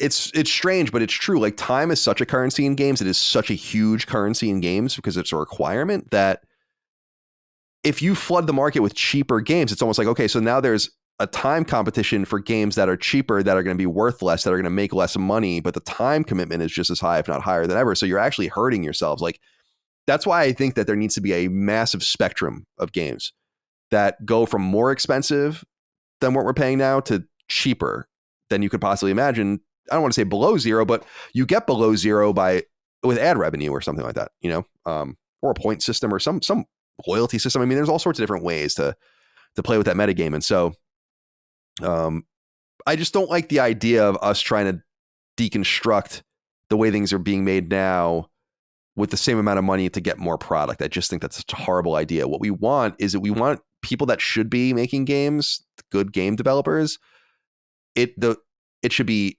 more lubricated for them to make it with whatever they need. And to, again, as I was saying earlier in the show, maybe coalesce around this idea of one-off games in that space that are made by teams that just get together. And then if they want to do something again, they could, but they don't necessarily have to. Yeah, more games is not the answer. We need. I've said this before: orders of magnitude fewer games than we have now. If that happened, a lot of people that aren't making money on their games anyway wouldn't make any money because they're not making money one way or the other. And visibility for games that are actually good would be better, and people would find those games better, and those people would do even better. Anyone who's not banging the table for curation, I think, is missing the forest for the trees, in my opinion. All right. RK128 wrote in and said, "Hello, Sacred Gents. Any thoughts on Sea of Thieves being the most pre-ordered game on PSN at the moment? And does the apparent interest in Xbox's titles on PlayStation inspire a faster rollout of ports? Can't wait to see Colin react to King David holding the line kind of day. Thank you. We'll see him soon enough in New York City." Yes, Sea of Thieves, Dustin, what do you think? Number one pre-ordered game for at least a time. I don't know if it's still true right now, but it was for quite some time on PSN. It is important to note that pre-ordering the game gets you early access to the port as well. I think it's 3 or 5 days. So there is a reason to pre-order. I don't know if there's a pre-order discount. There was a pre-order discount for Hi-Fi, which I locked in. I think it's 10% or something like that. So you might as well go get that if you're going to buy that game. But I was pleasantly surprised to see this. I think this is a bad sign for those who think Xbox is going to limit their output on PlayStation and Switch. Although I did note this to Jez that I saw some attacks, and again, these are just who cares, but from social media, people attacking the performance of Pentiment on PlayStation by using PSN profiles as their, and it's like, dude, PSN profiles is opt-in. Do you know what PSN profiles? You want to know how many people own Helldivers 2 according to PSN profiles? 26,547 people. The game has sold millions of copies on PlayStation 5. So keep that in mind when you see things circulating about that with numbers where it's like, oh, it sold 130 copies of Pentiment. It's like, that's 130 people that refresh their trophies on PSN profiles that own Pentiment. Dummies. Yeah.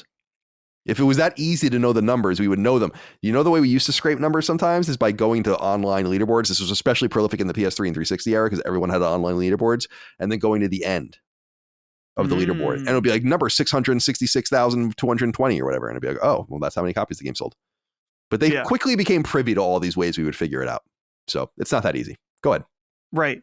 Yeah. Well, it's Sea of Thieves has quietly been a really successful game for Microsoft. This is something that our very own Ben Smith has been saying for years now, is that Sea of Thieves was quietly doing way better than Halo Infinite was for Microsoft for a long time. So I guess when you think about it in that context, it's not surprising that when it's coming over to a much larger platform than Xbox, that people are very interested. And it's also at the point where this game has really matured since launch, because I know at launch it was kind of barren in terms of content. People were really into it, but there's been so many different updates and so many different things added to the game, and it makes sense that people are really, really interested in this game on PlayStation. So I think this absolutely, well, how about this? I don't think this necessarily increases the timeline, because I think the timeline outside of those 4 games existed the entire time. And I don't know, this is conspiracy theory, Dustin, but I think that when they came out and made that 4-game statement, there was already a much larger plan in place, but they were doing some damage control. And that we're going to see other port announcements potentially even this year is my gut reaction to this. It wasn't like let's do these 4 and then let's immediately wait. I think that more is coming, and probably quicker than we think. So I'm sure that this is confirming to their plan that, yeah, absolutely, this is what we want to do. And I'm curious to see how this would work for other games in their more live service-esque space as well, particularly Halo Infinite, a free-to-play version of Halo Infinite on PlayStation, I think would do quite a bit for their numbers and their microtransaction sales and stuff like that. Be pretty interesting to see if they're willing to give up something like that, because I think there would be a huge cost to putting a Halo game specifically on another platform in terms of optics. But if the money speaks, more than anything in this situation. It's funny because Jez and I actually went into this in our conversation on Sacred Plus that people can go listen to beginning this weekend. And I said we have diametrically opposed views on what games make sense. Excuse me, I was coughing there. And like what would games would come next? And his idea is that like they would select new games to bring quickly, like Avowed or Hellblade or something like that. And I'm like, I look at it differently where I feel like if Microsoft wants to make money, if this is about making money, then you got to put Halo Master Chief Collection, Gears of War, all of that. If you're kind of trying to just play around the edges, then I think it's different. But I was telling him, and I'm like, I wonder what you think of this. I'm like, dude, Halo Master Chief Collection on PlayStation 4 and PlayStation 5, 5 million sold easily. And that's probably pretty soft considering it would be on PS4 as well. And that's all free money. You can also charge $60 or $70 for it and people would pay it. So, I mean, just let me look here. Let's imagine 5 million copies. I got my big calculator, my 80s calculator out here. Oh, nice. 5 million copies times, let's just say $60 is $300 million in revenue. And to me, I'm like, that's the money. Now, I know you want to blunt the cost of development. I think Sean Layden said on a recent podcast appearance, something like, exclusivity is your Achilles heel once you reach a certain threshold of budget. And Microsoft might look at that and say like, well, we need to extract more value out of the newer games. And maybe you feel that way. As I said earlier, I think Starfield's coming and all that stuff's coming. I think I said to Jez that I think the most obvious games in the future that are coming from Xbox are Indiana Jones and Blade. Yeah. But I think that there's going to be more than that. But I look at it and it's like, all right, so you can kind of get your scrap money there, but that might you're absolutely right. And this is where we were getting to is like, you're kind of in a Hobson's choice. You get to send one bad message to your audience. The bad message could either be, there's no legacy content here anymore. And that's kind of your subscription model anyway. It's like, it's just here anyway. What does it matter? So we're going to sell Gears of War and Forza and all these games to them. Forza would be the weirdest one, I think, actually, just because of Gran Turismo. And them being on the same platform would be so fascinating. So that's one message you send. Or you send the message, we have a legacy, but a lot of the newer products are not really going to be here for very long. And it's kind of the Game Pass machine. And then you can go buy it a la carte. They're in a pincer either way. I believe, as I said at the time, that the timeline of these games suggests that there will be many more. Because when they said we have 4 games originally, I'm like, all right, that's going to be it for the year. Like, one game will come out in March, one game will come out in June, one game will come out in August, one game will come out in November, something like that. And it's like, no, here are all 4 of them. Here are all 4 of them within like a few days of each other announced. And they're all coming out in the next 2 months. It's like, oh, okay. So if I were a betting man, games 5, 6, 7, 8, 9, 10, and so on are going to be coming. What game 5 will be, I just don't know. Yeah. I don't know. What is it? What is game 5? It's a good question.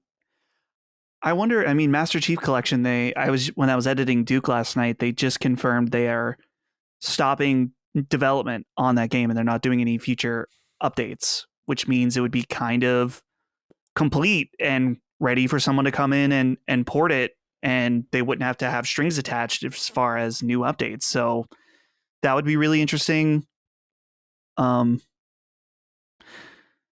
It's a really good question. I honestly don't know, because it is like, I'm trying to think of like, okay, if we move backwards a little bit, Forza Horizon, I think could be an interesting choice because it's kind of not necessarily directly competing with Gran Turismo in that it's styled different from the standard Forza games. So that could be interesting, but I don't know. It's a very interesting position. I'm assuming, don't you think we'll find out by this summer? Yeah, I would say so. Because the game could be something like Doom. Because I believe Doom will be day and date on PlayStation. Yeah. I just believe that.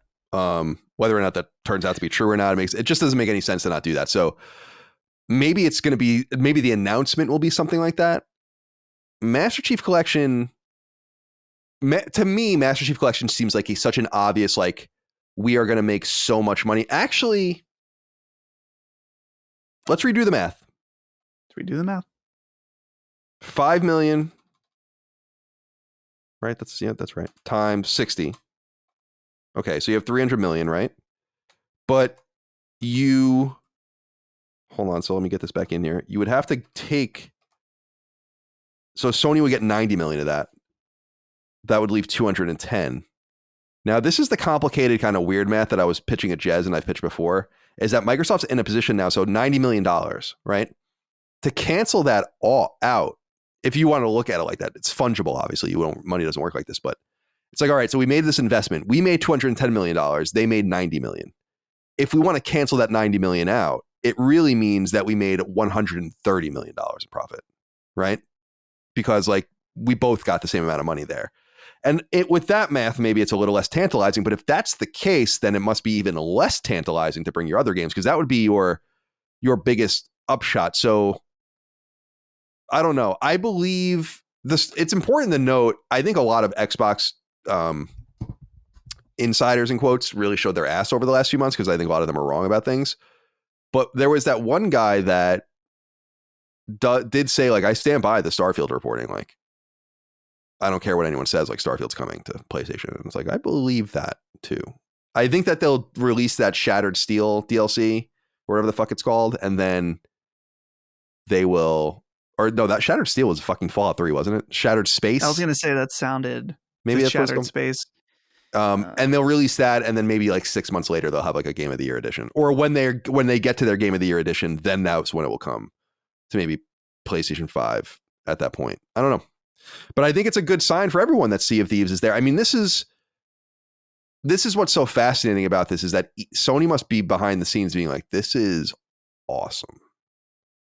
And this is what I was arguing to Jez, was because he's like, what about maybe a game like Helldivers coming to Xbox or whatever? I'm like, I don't think that that's a bad idea, because they could find an audience there, like, and sell some more copies. But why would you want to throw Microsoft or Xbox like a life raft right now? It's like, you can just drown. We're good. We're making a bunch of money off your games now. And Halo would be the ultimate capitulation. I do think that that's one of the major problems, is that is like, you can't take that back. It's over kind of situation. But I think they've already found themselves in that position, because the reality is every Xbox game that's announced, I'm going to assume it's coming to PlayStation. I mean, at this point. And I know that sounds weird to people, but I'm like, no, I just kind of make an assumption that at some point this is coming here. All right. Well, more to say about that. I'll be interested to see how Sea of Thieves does and how it's received, like a whole new round of reviews for it from various websites and so on and so forth. Kai wrote in and said, hey, boys, in his Oscars acceptance speech, composer Ludwig Göransson thanked his parents for giving him instruments instead of video games. Now, I don't think this is anything important or serious, and there's no reason to point to legendary game composers. He wasn't criticizing them. However, it does say something about how the act of playing is viewed compared to engagement with other art forms. Only a dinosaur would really say this about other art forms. Yes, gaming can be unproductive, and you absolutely should try and create rather than just consume. However, I don't want to conflate the value of engaging with art with what you get from it. It's not useful for me to keep listening to Ludwig's score for Oppenheimer, but I'm sure he'd agree there's value to doing so anyway. I don't know. It just felt like an odd thing to say at a show celebrating an art form that for most will be nothing more than passive entertainment. You can enjoy art for its own ends, so unless you don't view games as art, you shouldn't be so brazen about them being restricted from you, as most would never praise their parents for not giving them books, music, or films in the same way. Am I making sense? Anyway, happy for the guy. He deserved the award. Thanks, boys. I saw this, and I saw a lot of people taking it personally, and I think I understand that. It seemed like a kind of a flippant and dickheaded comment. But I probably have a bit of a different viewpoint on this than a lot of people, which is that I love video games. I love talking about them. I love playing them. I love writing them. I love writing about them. I love being around them. They are a waste of time. I mean, they're literally a waste of time. Literally. That is, we call it pastime, but it's a hobby. It's not that serious if you're just looking at it from the consumer enthusiast point of view, but it's no different than movies or TV, which are also profound wastes of time.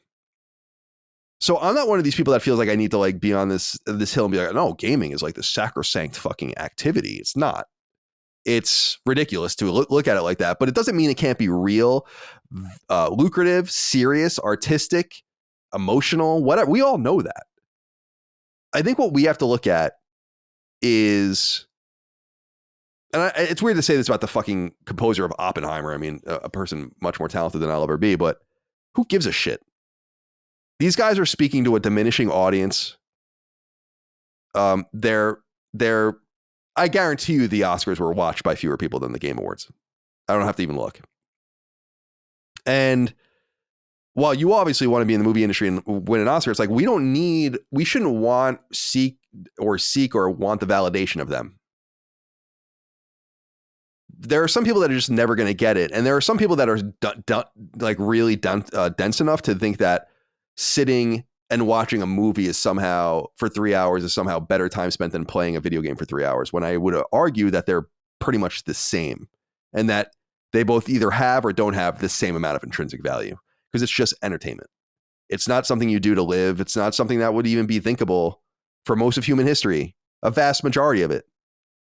So we don't need to defend ourselves and say like, oh, every day I'm playing Helldivers 2 doing nothing. I'm just having fun. I'm living my life and I'm enjoying it. That's enough. If people like him don't want to get it, so be it. Like, look at how much money. I watched a CNBC thing about Jim Ryan. It's like 16 minutes long. Did you see that? Yeah, it was interesting. And it was about Sony generally. And they had these really interesting graphs where it's like, video games make so much more money than movies that it's not even funny anymore. Like that was a headline when it turned over 20 or 25 years ago, but it's like we're talking about 6 or 7 times more money now. Like if anything, Ludwig Göransson is a fucking fossil who, if he was smart and open-minded, realized he could probably compose video games, but doesn't see them maybe as valuable as what they are. I just don't care what these people think, I guess, is what I'm saying. Clearly, they have no effect on the value of the industry or the way people look at it, considering how much it's getting trounced dollar per dollar by video games in a way that's not even at this point comparable. Like you can combine movies and music and TV revenue in some sense, like terrestrial TV revenue, and it wouldn't even be anywhere close. So It speaks for itself. What do you think?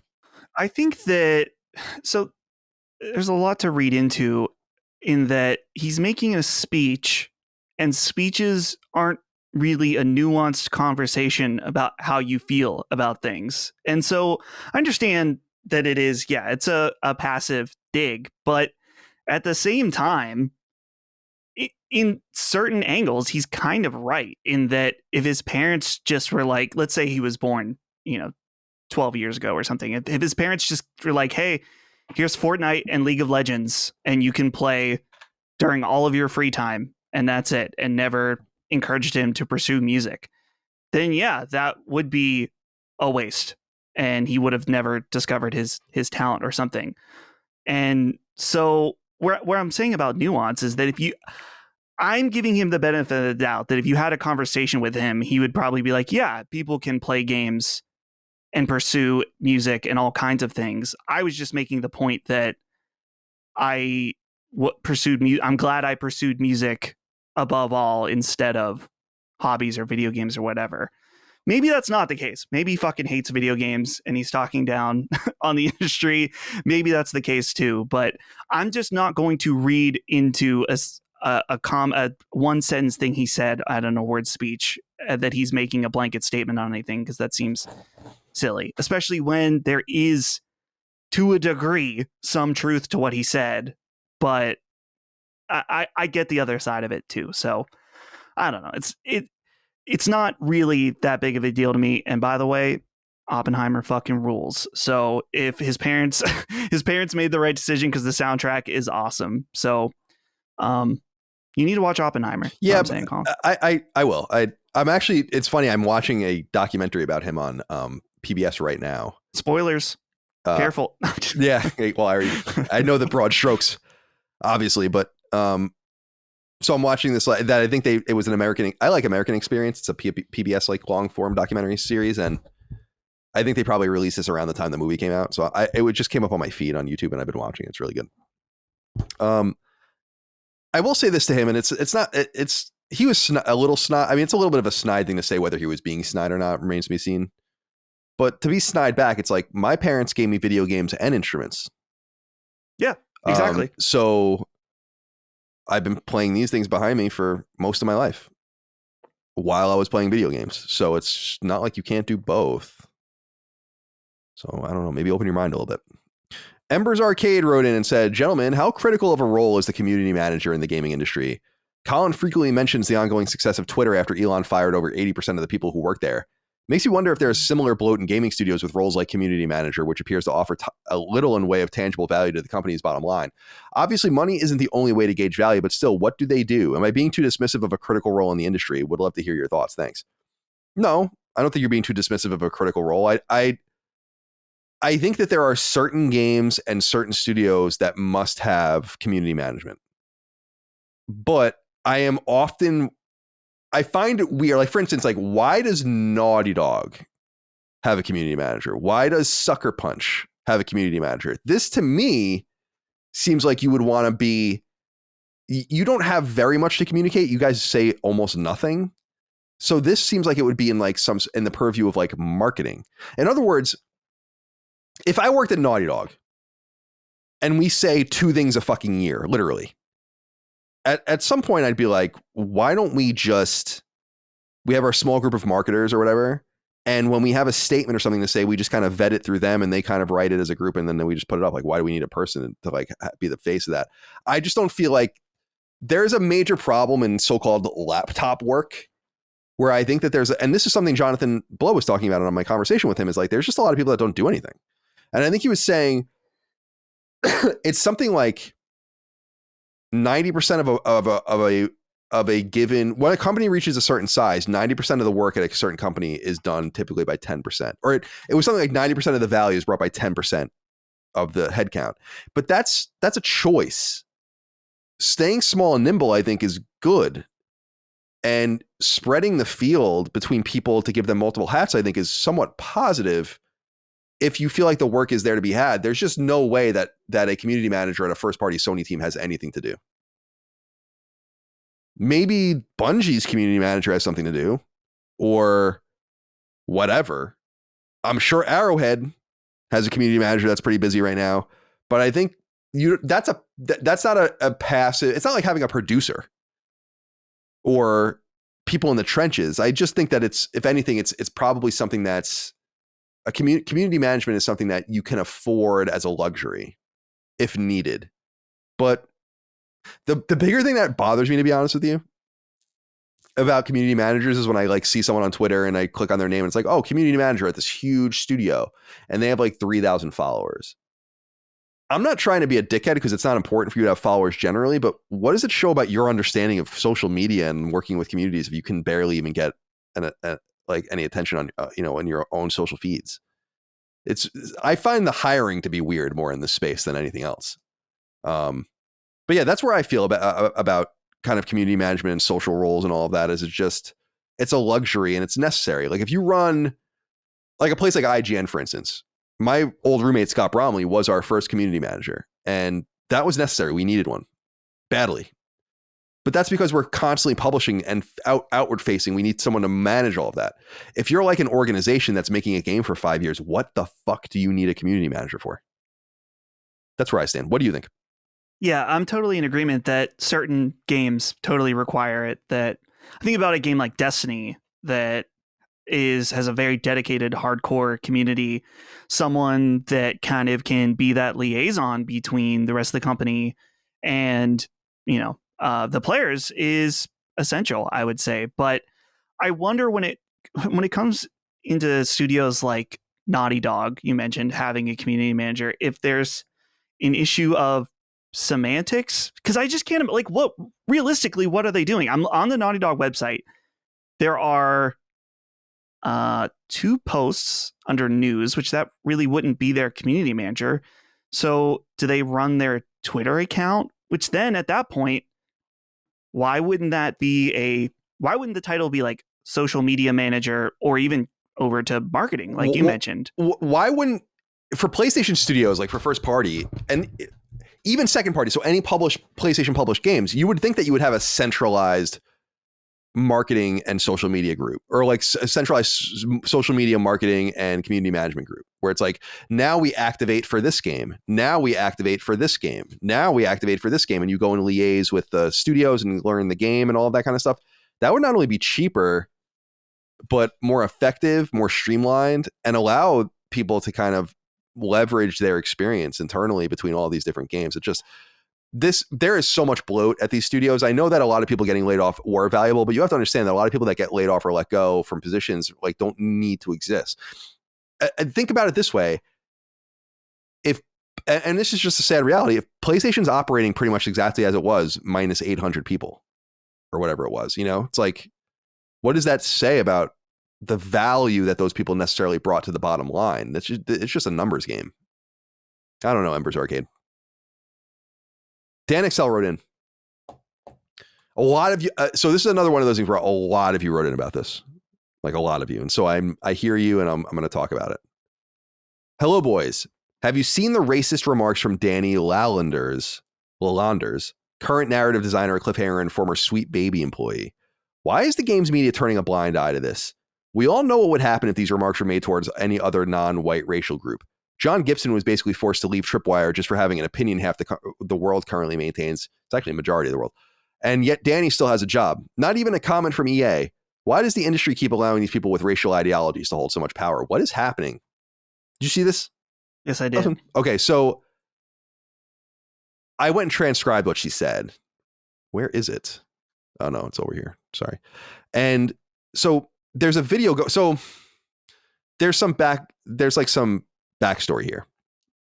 We're in this seemingly Gamergate-like situation where there's a feud between the circle of very online gamers and kind of the diminishing media ecosystem, I guess, that's not really able to run the defense that it was able to 10 years ago. I'm not even really sure where to begin with all of this, because I'm not really fascinated by this topic personally in a lot of different ways. I understand that it's important, and I'm going to have some strong things to say about this Danny chick, but I feel like this is what I said it was going to be just last week or 2 weeks ago, which is like, it's a mountain out of a molehill, and now it really is going to be a mountain. And all that needed to be done was to acknowledge what happened before everyone's eyes, to at least set the tenor of honest discourse, which seems to be impossible for the entrenched interest in the games industry. This current hullabaloo is different from Gamergate in a sense. Like, the original Gamergate was, in my opinion, kind of dumb. I mean, there was nuggets of little truth and kind of a threads worth pulling at that were presented over time. But generally speaking, it didn't resonate with me because I was inside and I was really in the belly at that time. And I'm like, I know that it's not really happening like this. There might be like one-off instances of where like that one, Zoe Quinn and the writer Kotaku, like, I don't know about all that, but generally speaking, like, I worked at the time of the biggest video game website in the world, and it's like, it's not really a corrupt thing like you think. I just know it isn't. So it can't resonate with me. But again, there were interesting threads. And the one thing that we did at IGN at the time that I think was a mistake, perhaps one way or the other, was just staying silent. Like, we didn't want to say anything. I didn't want to draw attention to myself personally. I didn't want to be subsumed by the negativity and all that kind of stuff. But I must say that as we find ourselves back here 10 years later, it's not even that it's a lot of the same people. It kind of is. The bigger thing is that it's actually not the same subjects. It's political. But the reality is that, unlike with the original Gamergate, I did see with my own two eyes the way this started. And while it's turning into a mountain out of a molehill, how it started was important, but a molehill. And what I mean by that is, the guy at that Sweet Baby consultancy firm did try to get that guy's Steam account banned, did try to get the curation list removed, did encourage people to kind of bust balls. That is what happened here. And a person does have the right to curate your games in any way. They can have a curation list with games that start with the letter H. It's none of your fucking business. You know? And that is what brought out all of this. And then when people start getting upset, they start looking for things and they'll find them. And this is one of those things. On a video, and I'm not sure entirely when the video is, because this woman apparently worked for Sweet Baby as a consultant for a while, is working now for EA at Cliffhanger Games on the Black Panther game, and at some point was an indie developer, and I think she's talking about it through this lens. And I think the studio is in some way called Validate. So there's a video of her going around where she says this, quote, "Validate has a team of mostly all people of color. We have no white people on our team. I did that because I wanted to create a safe environment. And I know the best way for an environment to be safe is to be around people who are just like me. And I'm not saying that white people in the industry are creating unsafe environments. I'm not saying that. That's not what I'm saying. I'm saying that sometimes it's hard to work with white people because they think that something may be okay, but it was really a microaggression. And no one wants to deal with that when they are trying to make a game they love," end quote. This is deeply racist.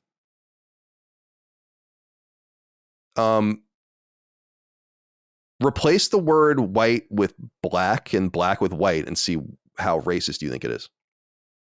That's just the easiest thing to do when you see things like this, is like, just remove the word black and replace it with white, or take the word white and replace it with black or Indian or Mexican or whatever. And if it's racist, then it's racist towards white people too. This is, I don't know in what context she was saying this in. I don't know this person. I went and looked her up and I'm blocked by her already. I have no idea who she is on social media. But this is racist. And there's nothing you're going to say to me that indicates that it's not.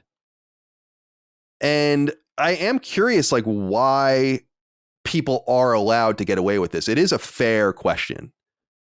If I said that about Latino people, it would be the end of my career. Right? Even in this, like, where no one can really reach me here. It's like, if I said things out of turn like that, my audience would be like, this, and that's not acceptable. Right? And it would be done. Why are people so confident speaking like this about anyone, but white people too? Like, why can you speak like this about me? What did I do to you? It's not only racist, it's illegal to admit that you are basically not hiring people because of their skin color. That is illegal, at least in the United States. Like, by the book illegal. It's a problem if EA doesn't feel like at the time we're recording they need to say anything about this, but I think they do. And I do understand, I understand that people think that the well is poisoned to a degree because of the people getting involved in this. And the like, you know, libs of TikTok and Matt Walsh and all these people. But yeah. And I totally get it. Like, I get that you don't want to be involved with, I'm not a big Matt Walsh fan at all. I'm not a Penn Shapiro fan at all. I think libs of TikTok is a little bit more interesting just because it's really a mirror of what other people are putting out. So it's like, maybe you got to worry more about the source than anything else. Nonetheless, you have your own viewpoints on this. Is totally up to you. And I understand why that feels like it kind of poisons the well and really spoils things for some people. But this is what it is. And there is more like this. There's a website that I was reading through where they go on and on and on with this chick about all the different things she said and tweeted, just completely racially obsessed. But as I throw it over to you, let me say this. Does this sound like you want a video game from this person? No. Well, no. This specific quote. "I know the best way for an environment to be safe is to be around people who are just like me. Wow, you must be such a great artist. Such a thoughtful writer. I am positive that what you have written sucks. Sucks. Don't need to read it. Don't need to see it. I'm sure it does, because if that is your mentality, then you must have the most insufferable fictional viewpoints that would make it impossible for me to want to be around you. Not because of your skin color, but because you fucking suck. Because you're insufferable. People like you are insufferable. Obsessed with race. Obsessed with identity. Obsessed with looking for any way to be victimized at all, period. These people are fucking despicable. And as I throw it over to you, Dustin, and I really will this time, what I want to say is this. These people think they own the industry. The way they talk about the industry is like, this is the way it goes in the industry. This is the way it happens. You don't know anything about the industry. That might work on most people, but I do know about the industry. I've been in this industry for a very long time. I know how games are made. I make games. You can't pull that shit on me. I was in some of the biggest studios in the world telling their stories. Studios like Naughty Dog, Insomniac, Ben, Sucker Punch, San Diego. I wrote the seminal histories on all those studios. You cannot come to me and tell me that I don't know how games work. I don't know how the industry works. I don't know how games are made when I've written 4 of them. So no, that's not going to work on me. There needs to be a better analysis than simply shrugging people away and saying, oh, you don't get it. You don't know how it works. You don't understand anything. It's like, no, I do. Actually. And you guys seem to be corrupting agents that are interested only in one thing. And this is what I said about Sweet Baby. It's not that they don't have the right to do whatever they want to do. They have the freedom of expression and association just like I do. And the companies can associate them if they want. I just don't understand why you don't lean into what you do if you're not proud of it. That's the bigger thing to me. And as far as this kind of shit is concerned, this is vehemently racist, and EA should be asked to comment on it at the very least. Like, what do you think of this? I am sure that people are tired of this topic, and I don't want to talk about it, but I also feel weird, Dustin, ignoring it because so many people write in about it. And I don't want to make it seem like I'm dodging anything. But I do want to say that after the live show, we'll have a discussion about this in a greater way on Sacred Symbols Plus with the appropriate guests that I would like to try to solicit to have on to have a balanced conversation about what is real and what isn't. But this is becoming a big problem. And what I think that what the media doesn't understand is that, and I said this last week, they do not have the power anymore to sweep this under the rug. It's just people are tired of being lied to. So while the mountain has been made out of a molehill, you won't even acknowledge the molehill, and that is why the mountain is created, and that's a problem. What do you think? Yeah. So I guess I have a lot of different thoughts, but to tie this in at the beginning, Dan XL asks, why is the games media turning a blind eye to this? And it's because a lot of them agree with this, or they are too afraid to say they don't agree with it. Because you see things like the woman we talked about last week, the writer from Kotaku, posted a thing. Basically, I wish I could find it. I don't remember her name, so I can't bring it up. Maybe I'll be able to find it in a second. Yeah. Do you have her Twitter up that brings up? She's like basically like your silence is noted. You know, like the fear mongering. Yeah, like who the fuck are you? Like, it's just like, who are you? Who are you to throw your weight around like that? Who are you? You write for a failing version of Kotaku that no one likes, that no one reads. Right. Sorry. So that's why there's, the blind eye. I think that there's like half of fear and the other half is agreement. And this comes to another thing that, we just mentioned that Kotaku writer is this racist? Obviously, yes, it is racist. But the problem that's come in is that I don't know if you think this is too strong of a thing to say, Colin, but there has been an attempted rewrite of the term racism right before us. And we saw this Kotaku writer say this last week. We talked about it last week that their definition of racism involves that you cannot be racist towards white people. That is their definition. So to them, it's not racist, but they have redefined the definition. I don't know what they're talking about is now, but they've rewritten a lot of definitions, and we'll just leave it there. Right. Yeah. It's like a very Orwellian double speak. Yeah. Yeah. Yeah. We were thinking the same thing. So that's the main thing. As far as this issue getting a lot broader, I mean, man, it's starting to really blow up now. You mentioned the Matt Walsh piece, which I don't know very much about him. I don't have anything good or bad to say about him, but I did watch his thing on this and it was not very good just because here's what you have to be careful about is that, maybe some of the things Matt Walsh said is the same stance that we've said here, but you need to be careful of obvious cherry picking of information. And it's weird too, because at the beginning he starts talking about how video games are bigger than movies and TVs and they're the biggest form of entertainment. And then later he tries to say that games journalists are the absolute lowest rung of journalism, which I get what he's trying to say and I don't disagree with him, but it's like, okay, which is it? Are games huge and the biggest medium, or are both those things can be true? Yeah. Did you watch that piece? No, I didn't. Okay. It's interesting, but I'm not really interested in what Matt Walsh has to say about video games. Like this is where I think things kind of, when people from outside start getting attracted to it, it's like, I know that this person doesn't respect video games. I know this person doesn't know anything about them. So regardless of their opinions on the culture around it, it's like, you really have no valuable input. You're a passenger here right now. You're not going to be here in a few days. You know, dude, he makes it so obvious too, because one of the things they cherry pick is this scene from a Life is Strange game. And then afterwards he's like, man, I really thought graphics in games would be a lot better since I was a kid, but that didn't look very good anyway, as an aside. It's like, dude, you exposed yourself that you don't know anything about this by talking about the graphics of a Life is Strange game. Like, okay. But yeah, I think the reason why I want to watch it is that this is becoming bigger, and it's going to get very interesting to see how the non-gaming mainstream aspect of it, how the story evolves. And this is where things are getting very confusing to me, and why I think a Sacred Symbols Plus with people that are much more knowledgeable than us would be really helpful, because you were saying about how, you know, there's a little thing that happens and then people start digging and digging. Mm-hmm. Definitely. And this is what happens to people when they run for office. Like things, they'll find anything about you, you know? So yeah, when you make yourself a target like this, it's just bad news. So the thing that there's that guy that's the ex-Blizzard employee, Mark Kern.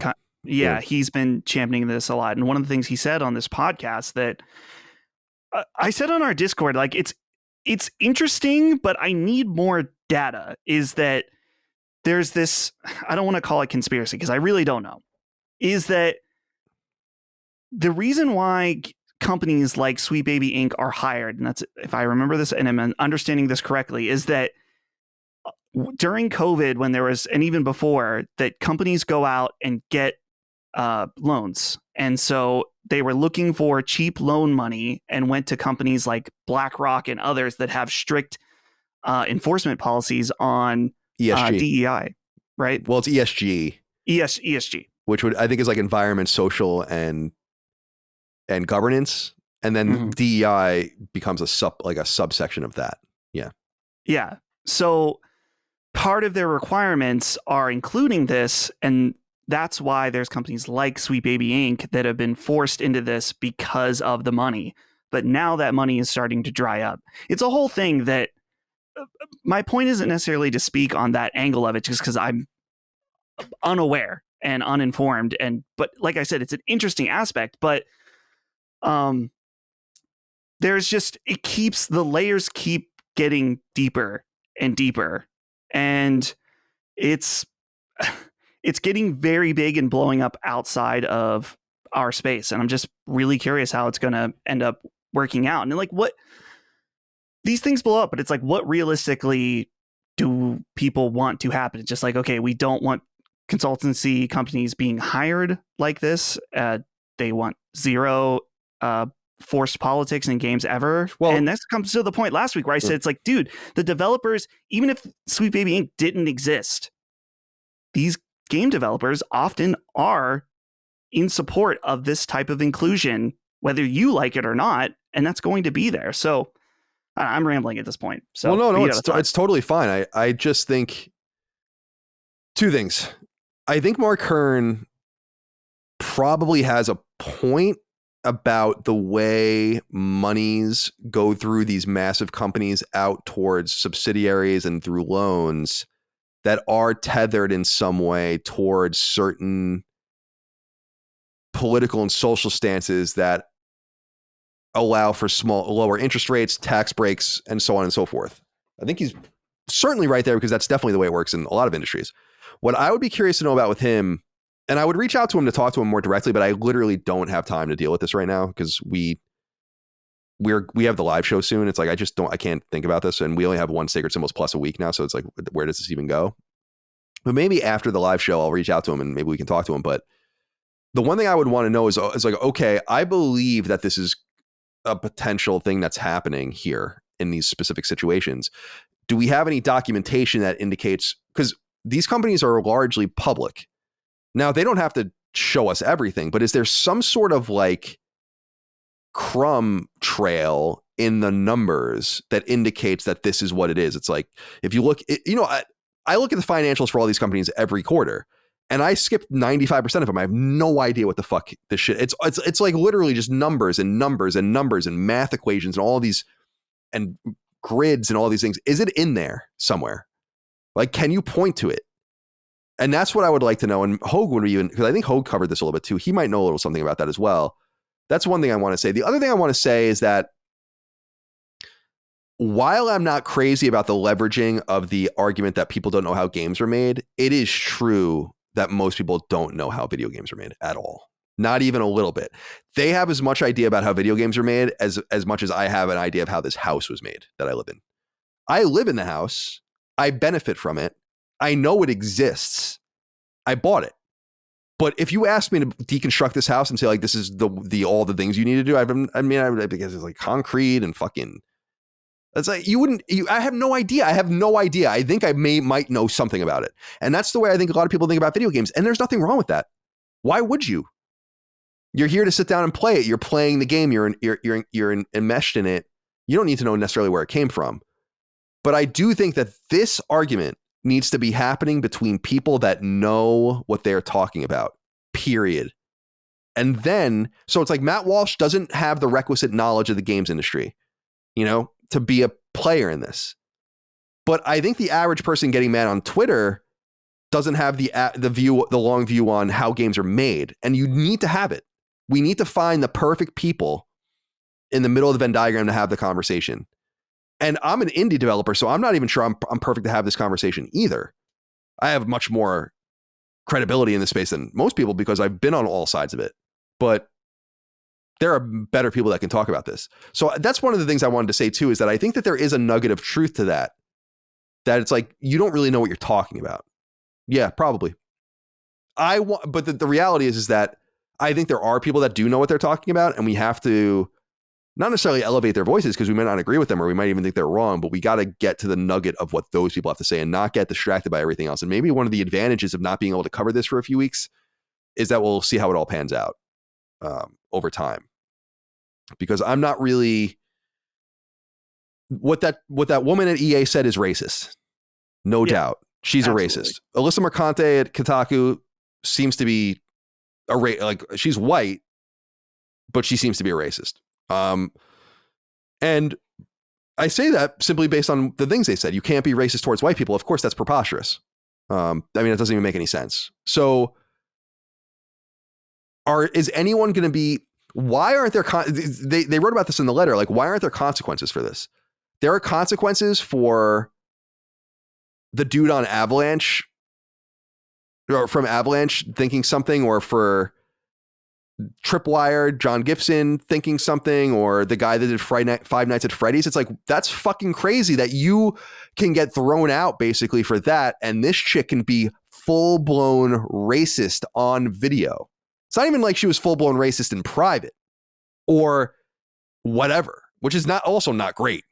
It's like, but like, it's like, that's okay. It's private anyway. It's like, you did this on a recorded video. And so you can't unmoor me from the knowledge of that.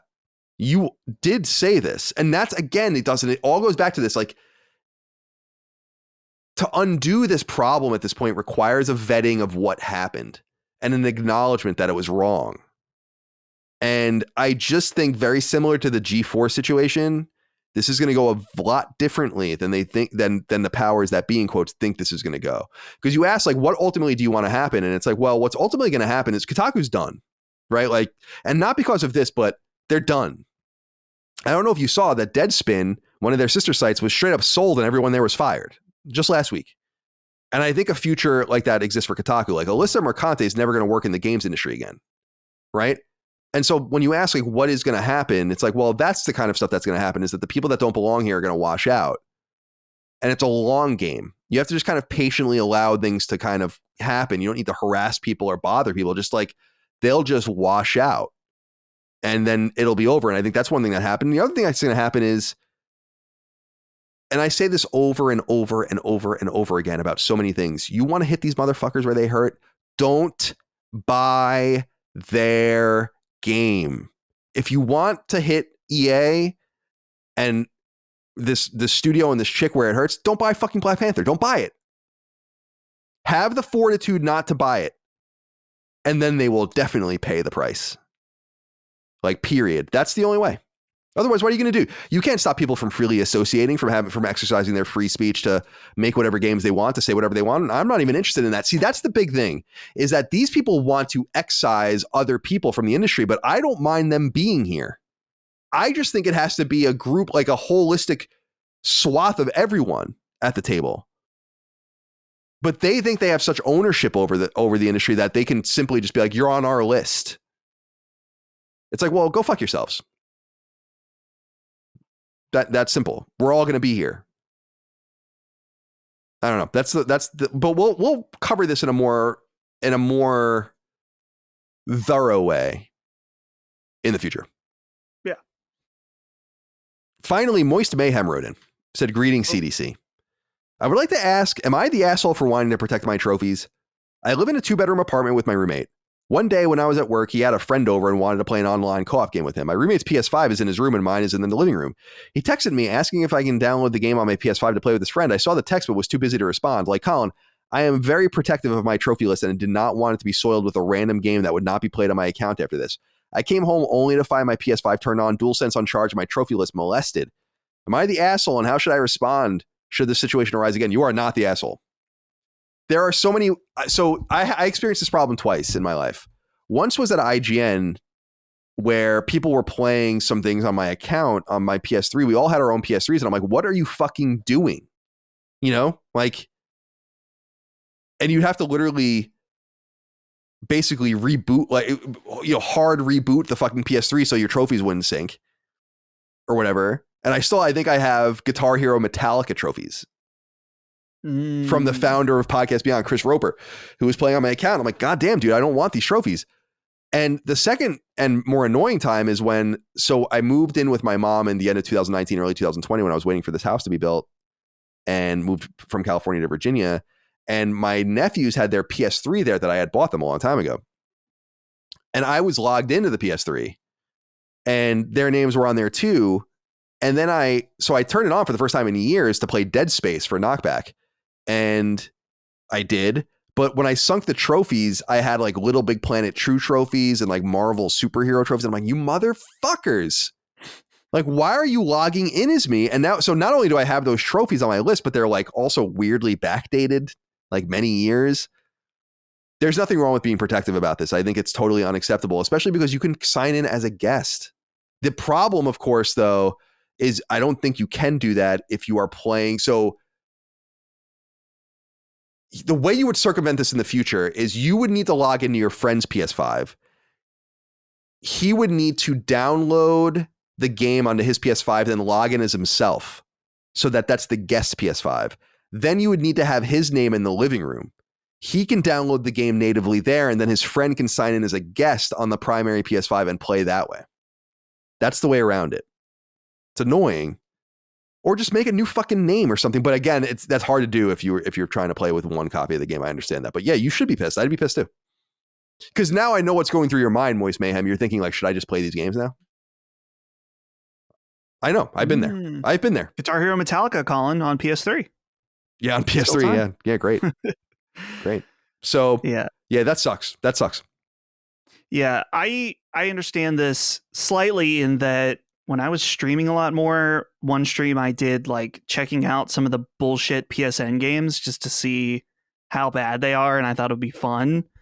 And I was in one of them, I was slowly ramping up a lot of trophies, which I don't care about small ones like you do, but I understand it. I was like, oh no, am I going to get a platinum for this game? And I immediately created a new account, and I did lo and behold, get one of those cheesy platinums. And I was like, okay, good. Oh, That's one thing I do care about, is that I'm not as in as you, or anywhere near in as you, Colin, as trophies, but I do have a protection over my platinum list in that I want them. It doesn't matter to me if they're easy or hard. It matters to me that they were an authentic experience for me, that I'm glad to have played. Like the Undertale platinum, super easy, but I fully played that game and loved it on PS5. So yeah, I don't want any kind of stupid bullshit jumping taco the platinum in there. The most automatic platinum trophies that I think are not valuable platinum trophies, but the most automatic platinum trophies that I think are acceptable are like Walking Dead, like Telltale style games, because all you have to do is just beat the game and then you get the platinum trophy. Like it's unavoidable. Right. And for many people, those are the only platinums that they have. I have the Walking Dead season 1 platinum and the Batman season 1 platinum, but I know that all of them are similar to that. Anyway, yeah, be protective of those trophies. And you know what an easy way for you to fix this problem is to have a code on your PS5 and no one can log in. That's what I do. Just to have like that extra layer of security. I don't think anyone's going to do that to me. Micah's too smart to do that to me. Micah knows I'll divorce her if she gets me a trophy. But otherwise, I think, no one's really using my PS5. But yeah, stay safe out there with your trophies. I appreciate that. All right, that's it. That's all we have for this episode. It still went pretty long without Chris. Yeah. I hope he's all right. Getting tested. Bad. Who knows what he has? We'll find out soon enough. What doesn't he have? Yeah, that's a better question. Holy shit. All right, what are you doing for us today? Goodbye to you. Goodbye. I'm not excited because I have to drive to the Pittsburgh airport to pick up my parents. So they were on a biking thing in Nevada, I think. Dude, they've been posting like amazing pictures in the mountains. Yeah, your parents like going and doing things. Like they're very active people. They're trying to ride bikes in all 50 states. And they've already got Hawaii and Alaska out of the way. And so they're just Do they ship their bikes? Not normally. I don't think they've shipped them. They usually do bike rentals. Oh, okay. When they go out. So yeah, I'm picking them up tonight. It's like an hour drive. So it's a 2-hour thing to go get them. Yeah, and that's a dude, picking someone up from the airport, it's stressful because they don't want you to just wait in front of the gate. So you've got to like hang around somewhere until they're ready to go. And but I don't mind. They've driven me to the airport many times. So I'm happy to return the favor, but it doesn't make it any less not fun to do. Yeah, airports are annoying. So that's what I'm doing tonight, and then just chilling out for the rest of the weekend, playing Rebirth, and then before we know it, we'll be in New York City. New York I'm very excited. City. It's gonna be awesome. Cool, man. That sounds great. Yeah, today I'm gonna see if Micah wants to go for a walk with the dogs. It's really nice. It's almost 79 degrees right now, which is unusual. And tonight, play Final Fantasy and/or Helldivers. We'll see what happens. Got to work out and stuff too. So a few things to do. But go see the dogs for now and just hang out. Well, Godspeed to you this weekend. I hope you have a good weekend. We'll see Chris next week too for episode 299 as we prepare for our 300th celebration in New York City. So excited to see you guys. There's like 500 people or something like that. A lot of people. We're really happy to have such support. So thank you for that. All right, that's it. Patreon.com/laststandmedia for early ad-free access. You know the drill over there. Laststandmedia.store for merch. Shipped to my Micah's very own hands. We'll see you next time for more. Until then, goodbye. See ya. Sacred Symbols, a PlayStation podcast, is a product and trademark of Last Stand Media and Colin's Last Stand LLC, and is proudly recorded in the USA. The show is conceived by, is written by, and is directed by me, Colin Moriarty. My co-hosts are Chris Raygun Maldonado and Dustin Furman. The show is produced by executive producer Dustin Furman. It's edited by associate producer Ben Smith. All of Last Stand's theme music is by my best friend, Ramon Narvaez. As you know, all of Last Stand's shows, including Sacred Symbols, are fan-funded on Patreon at patreon.com/laststandmedia. The following names are at the producer level on Patreon, our highest tier, and we're grateful for your thoughtful and kind contributions to our independent endeavor. Thank you.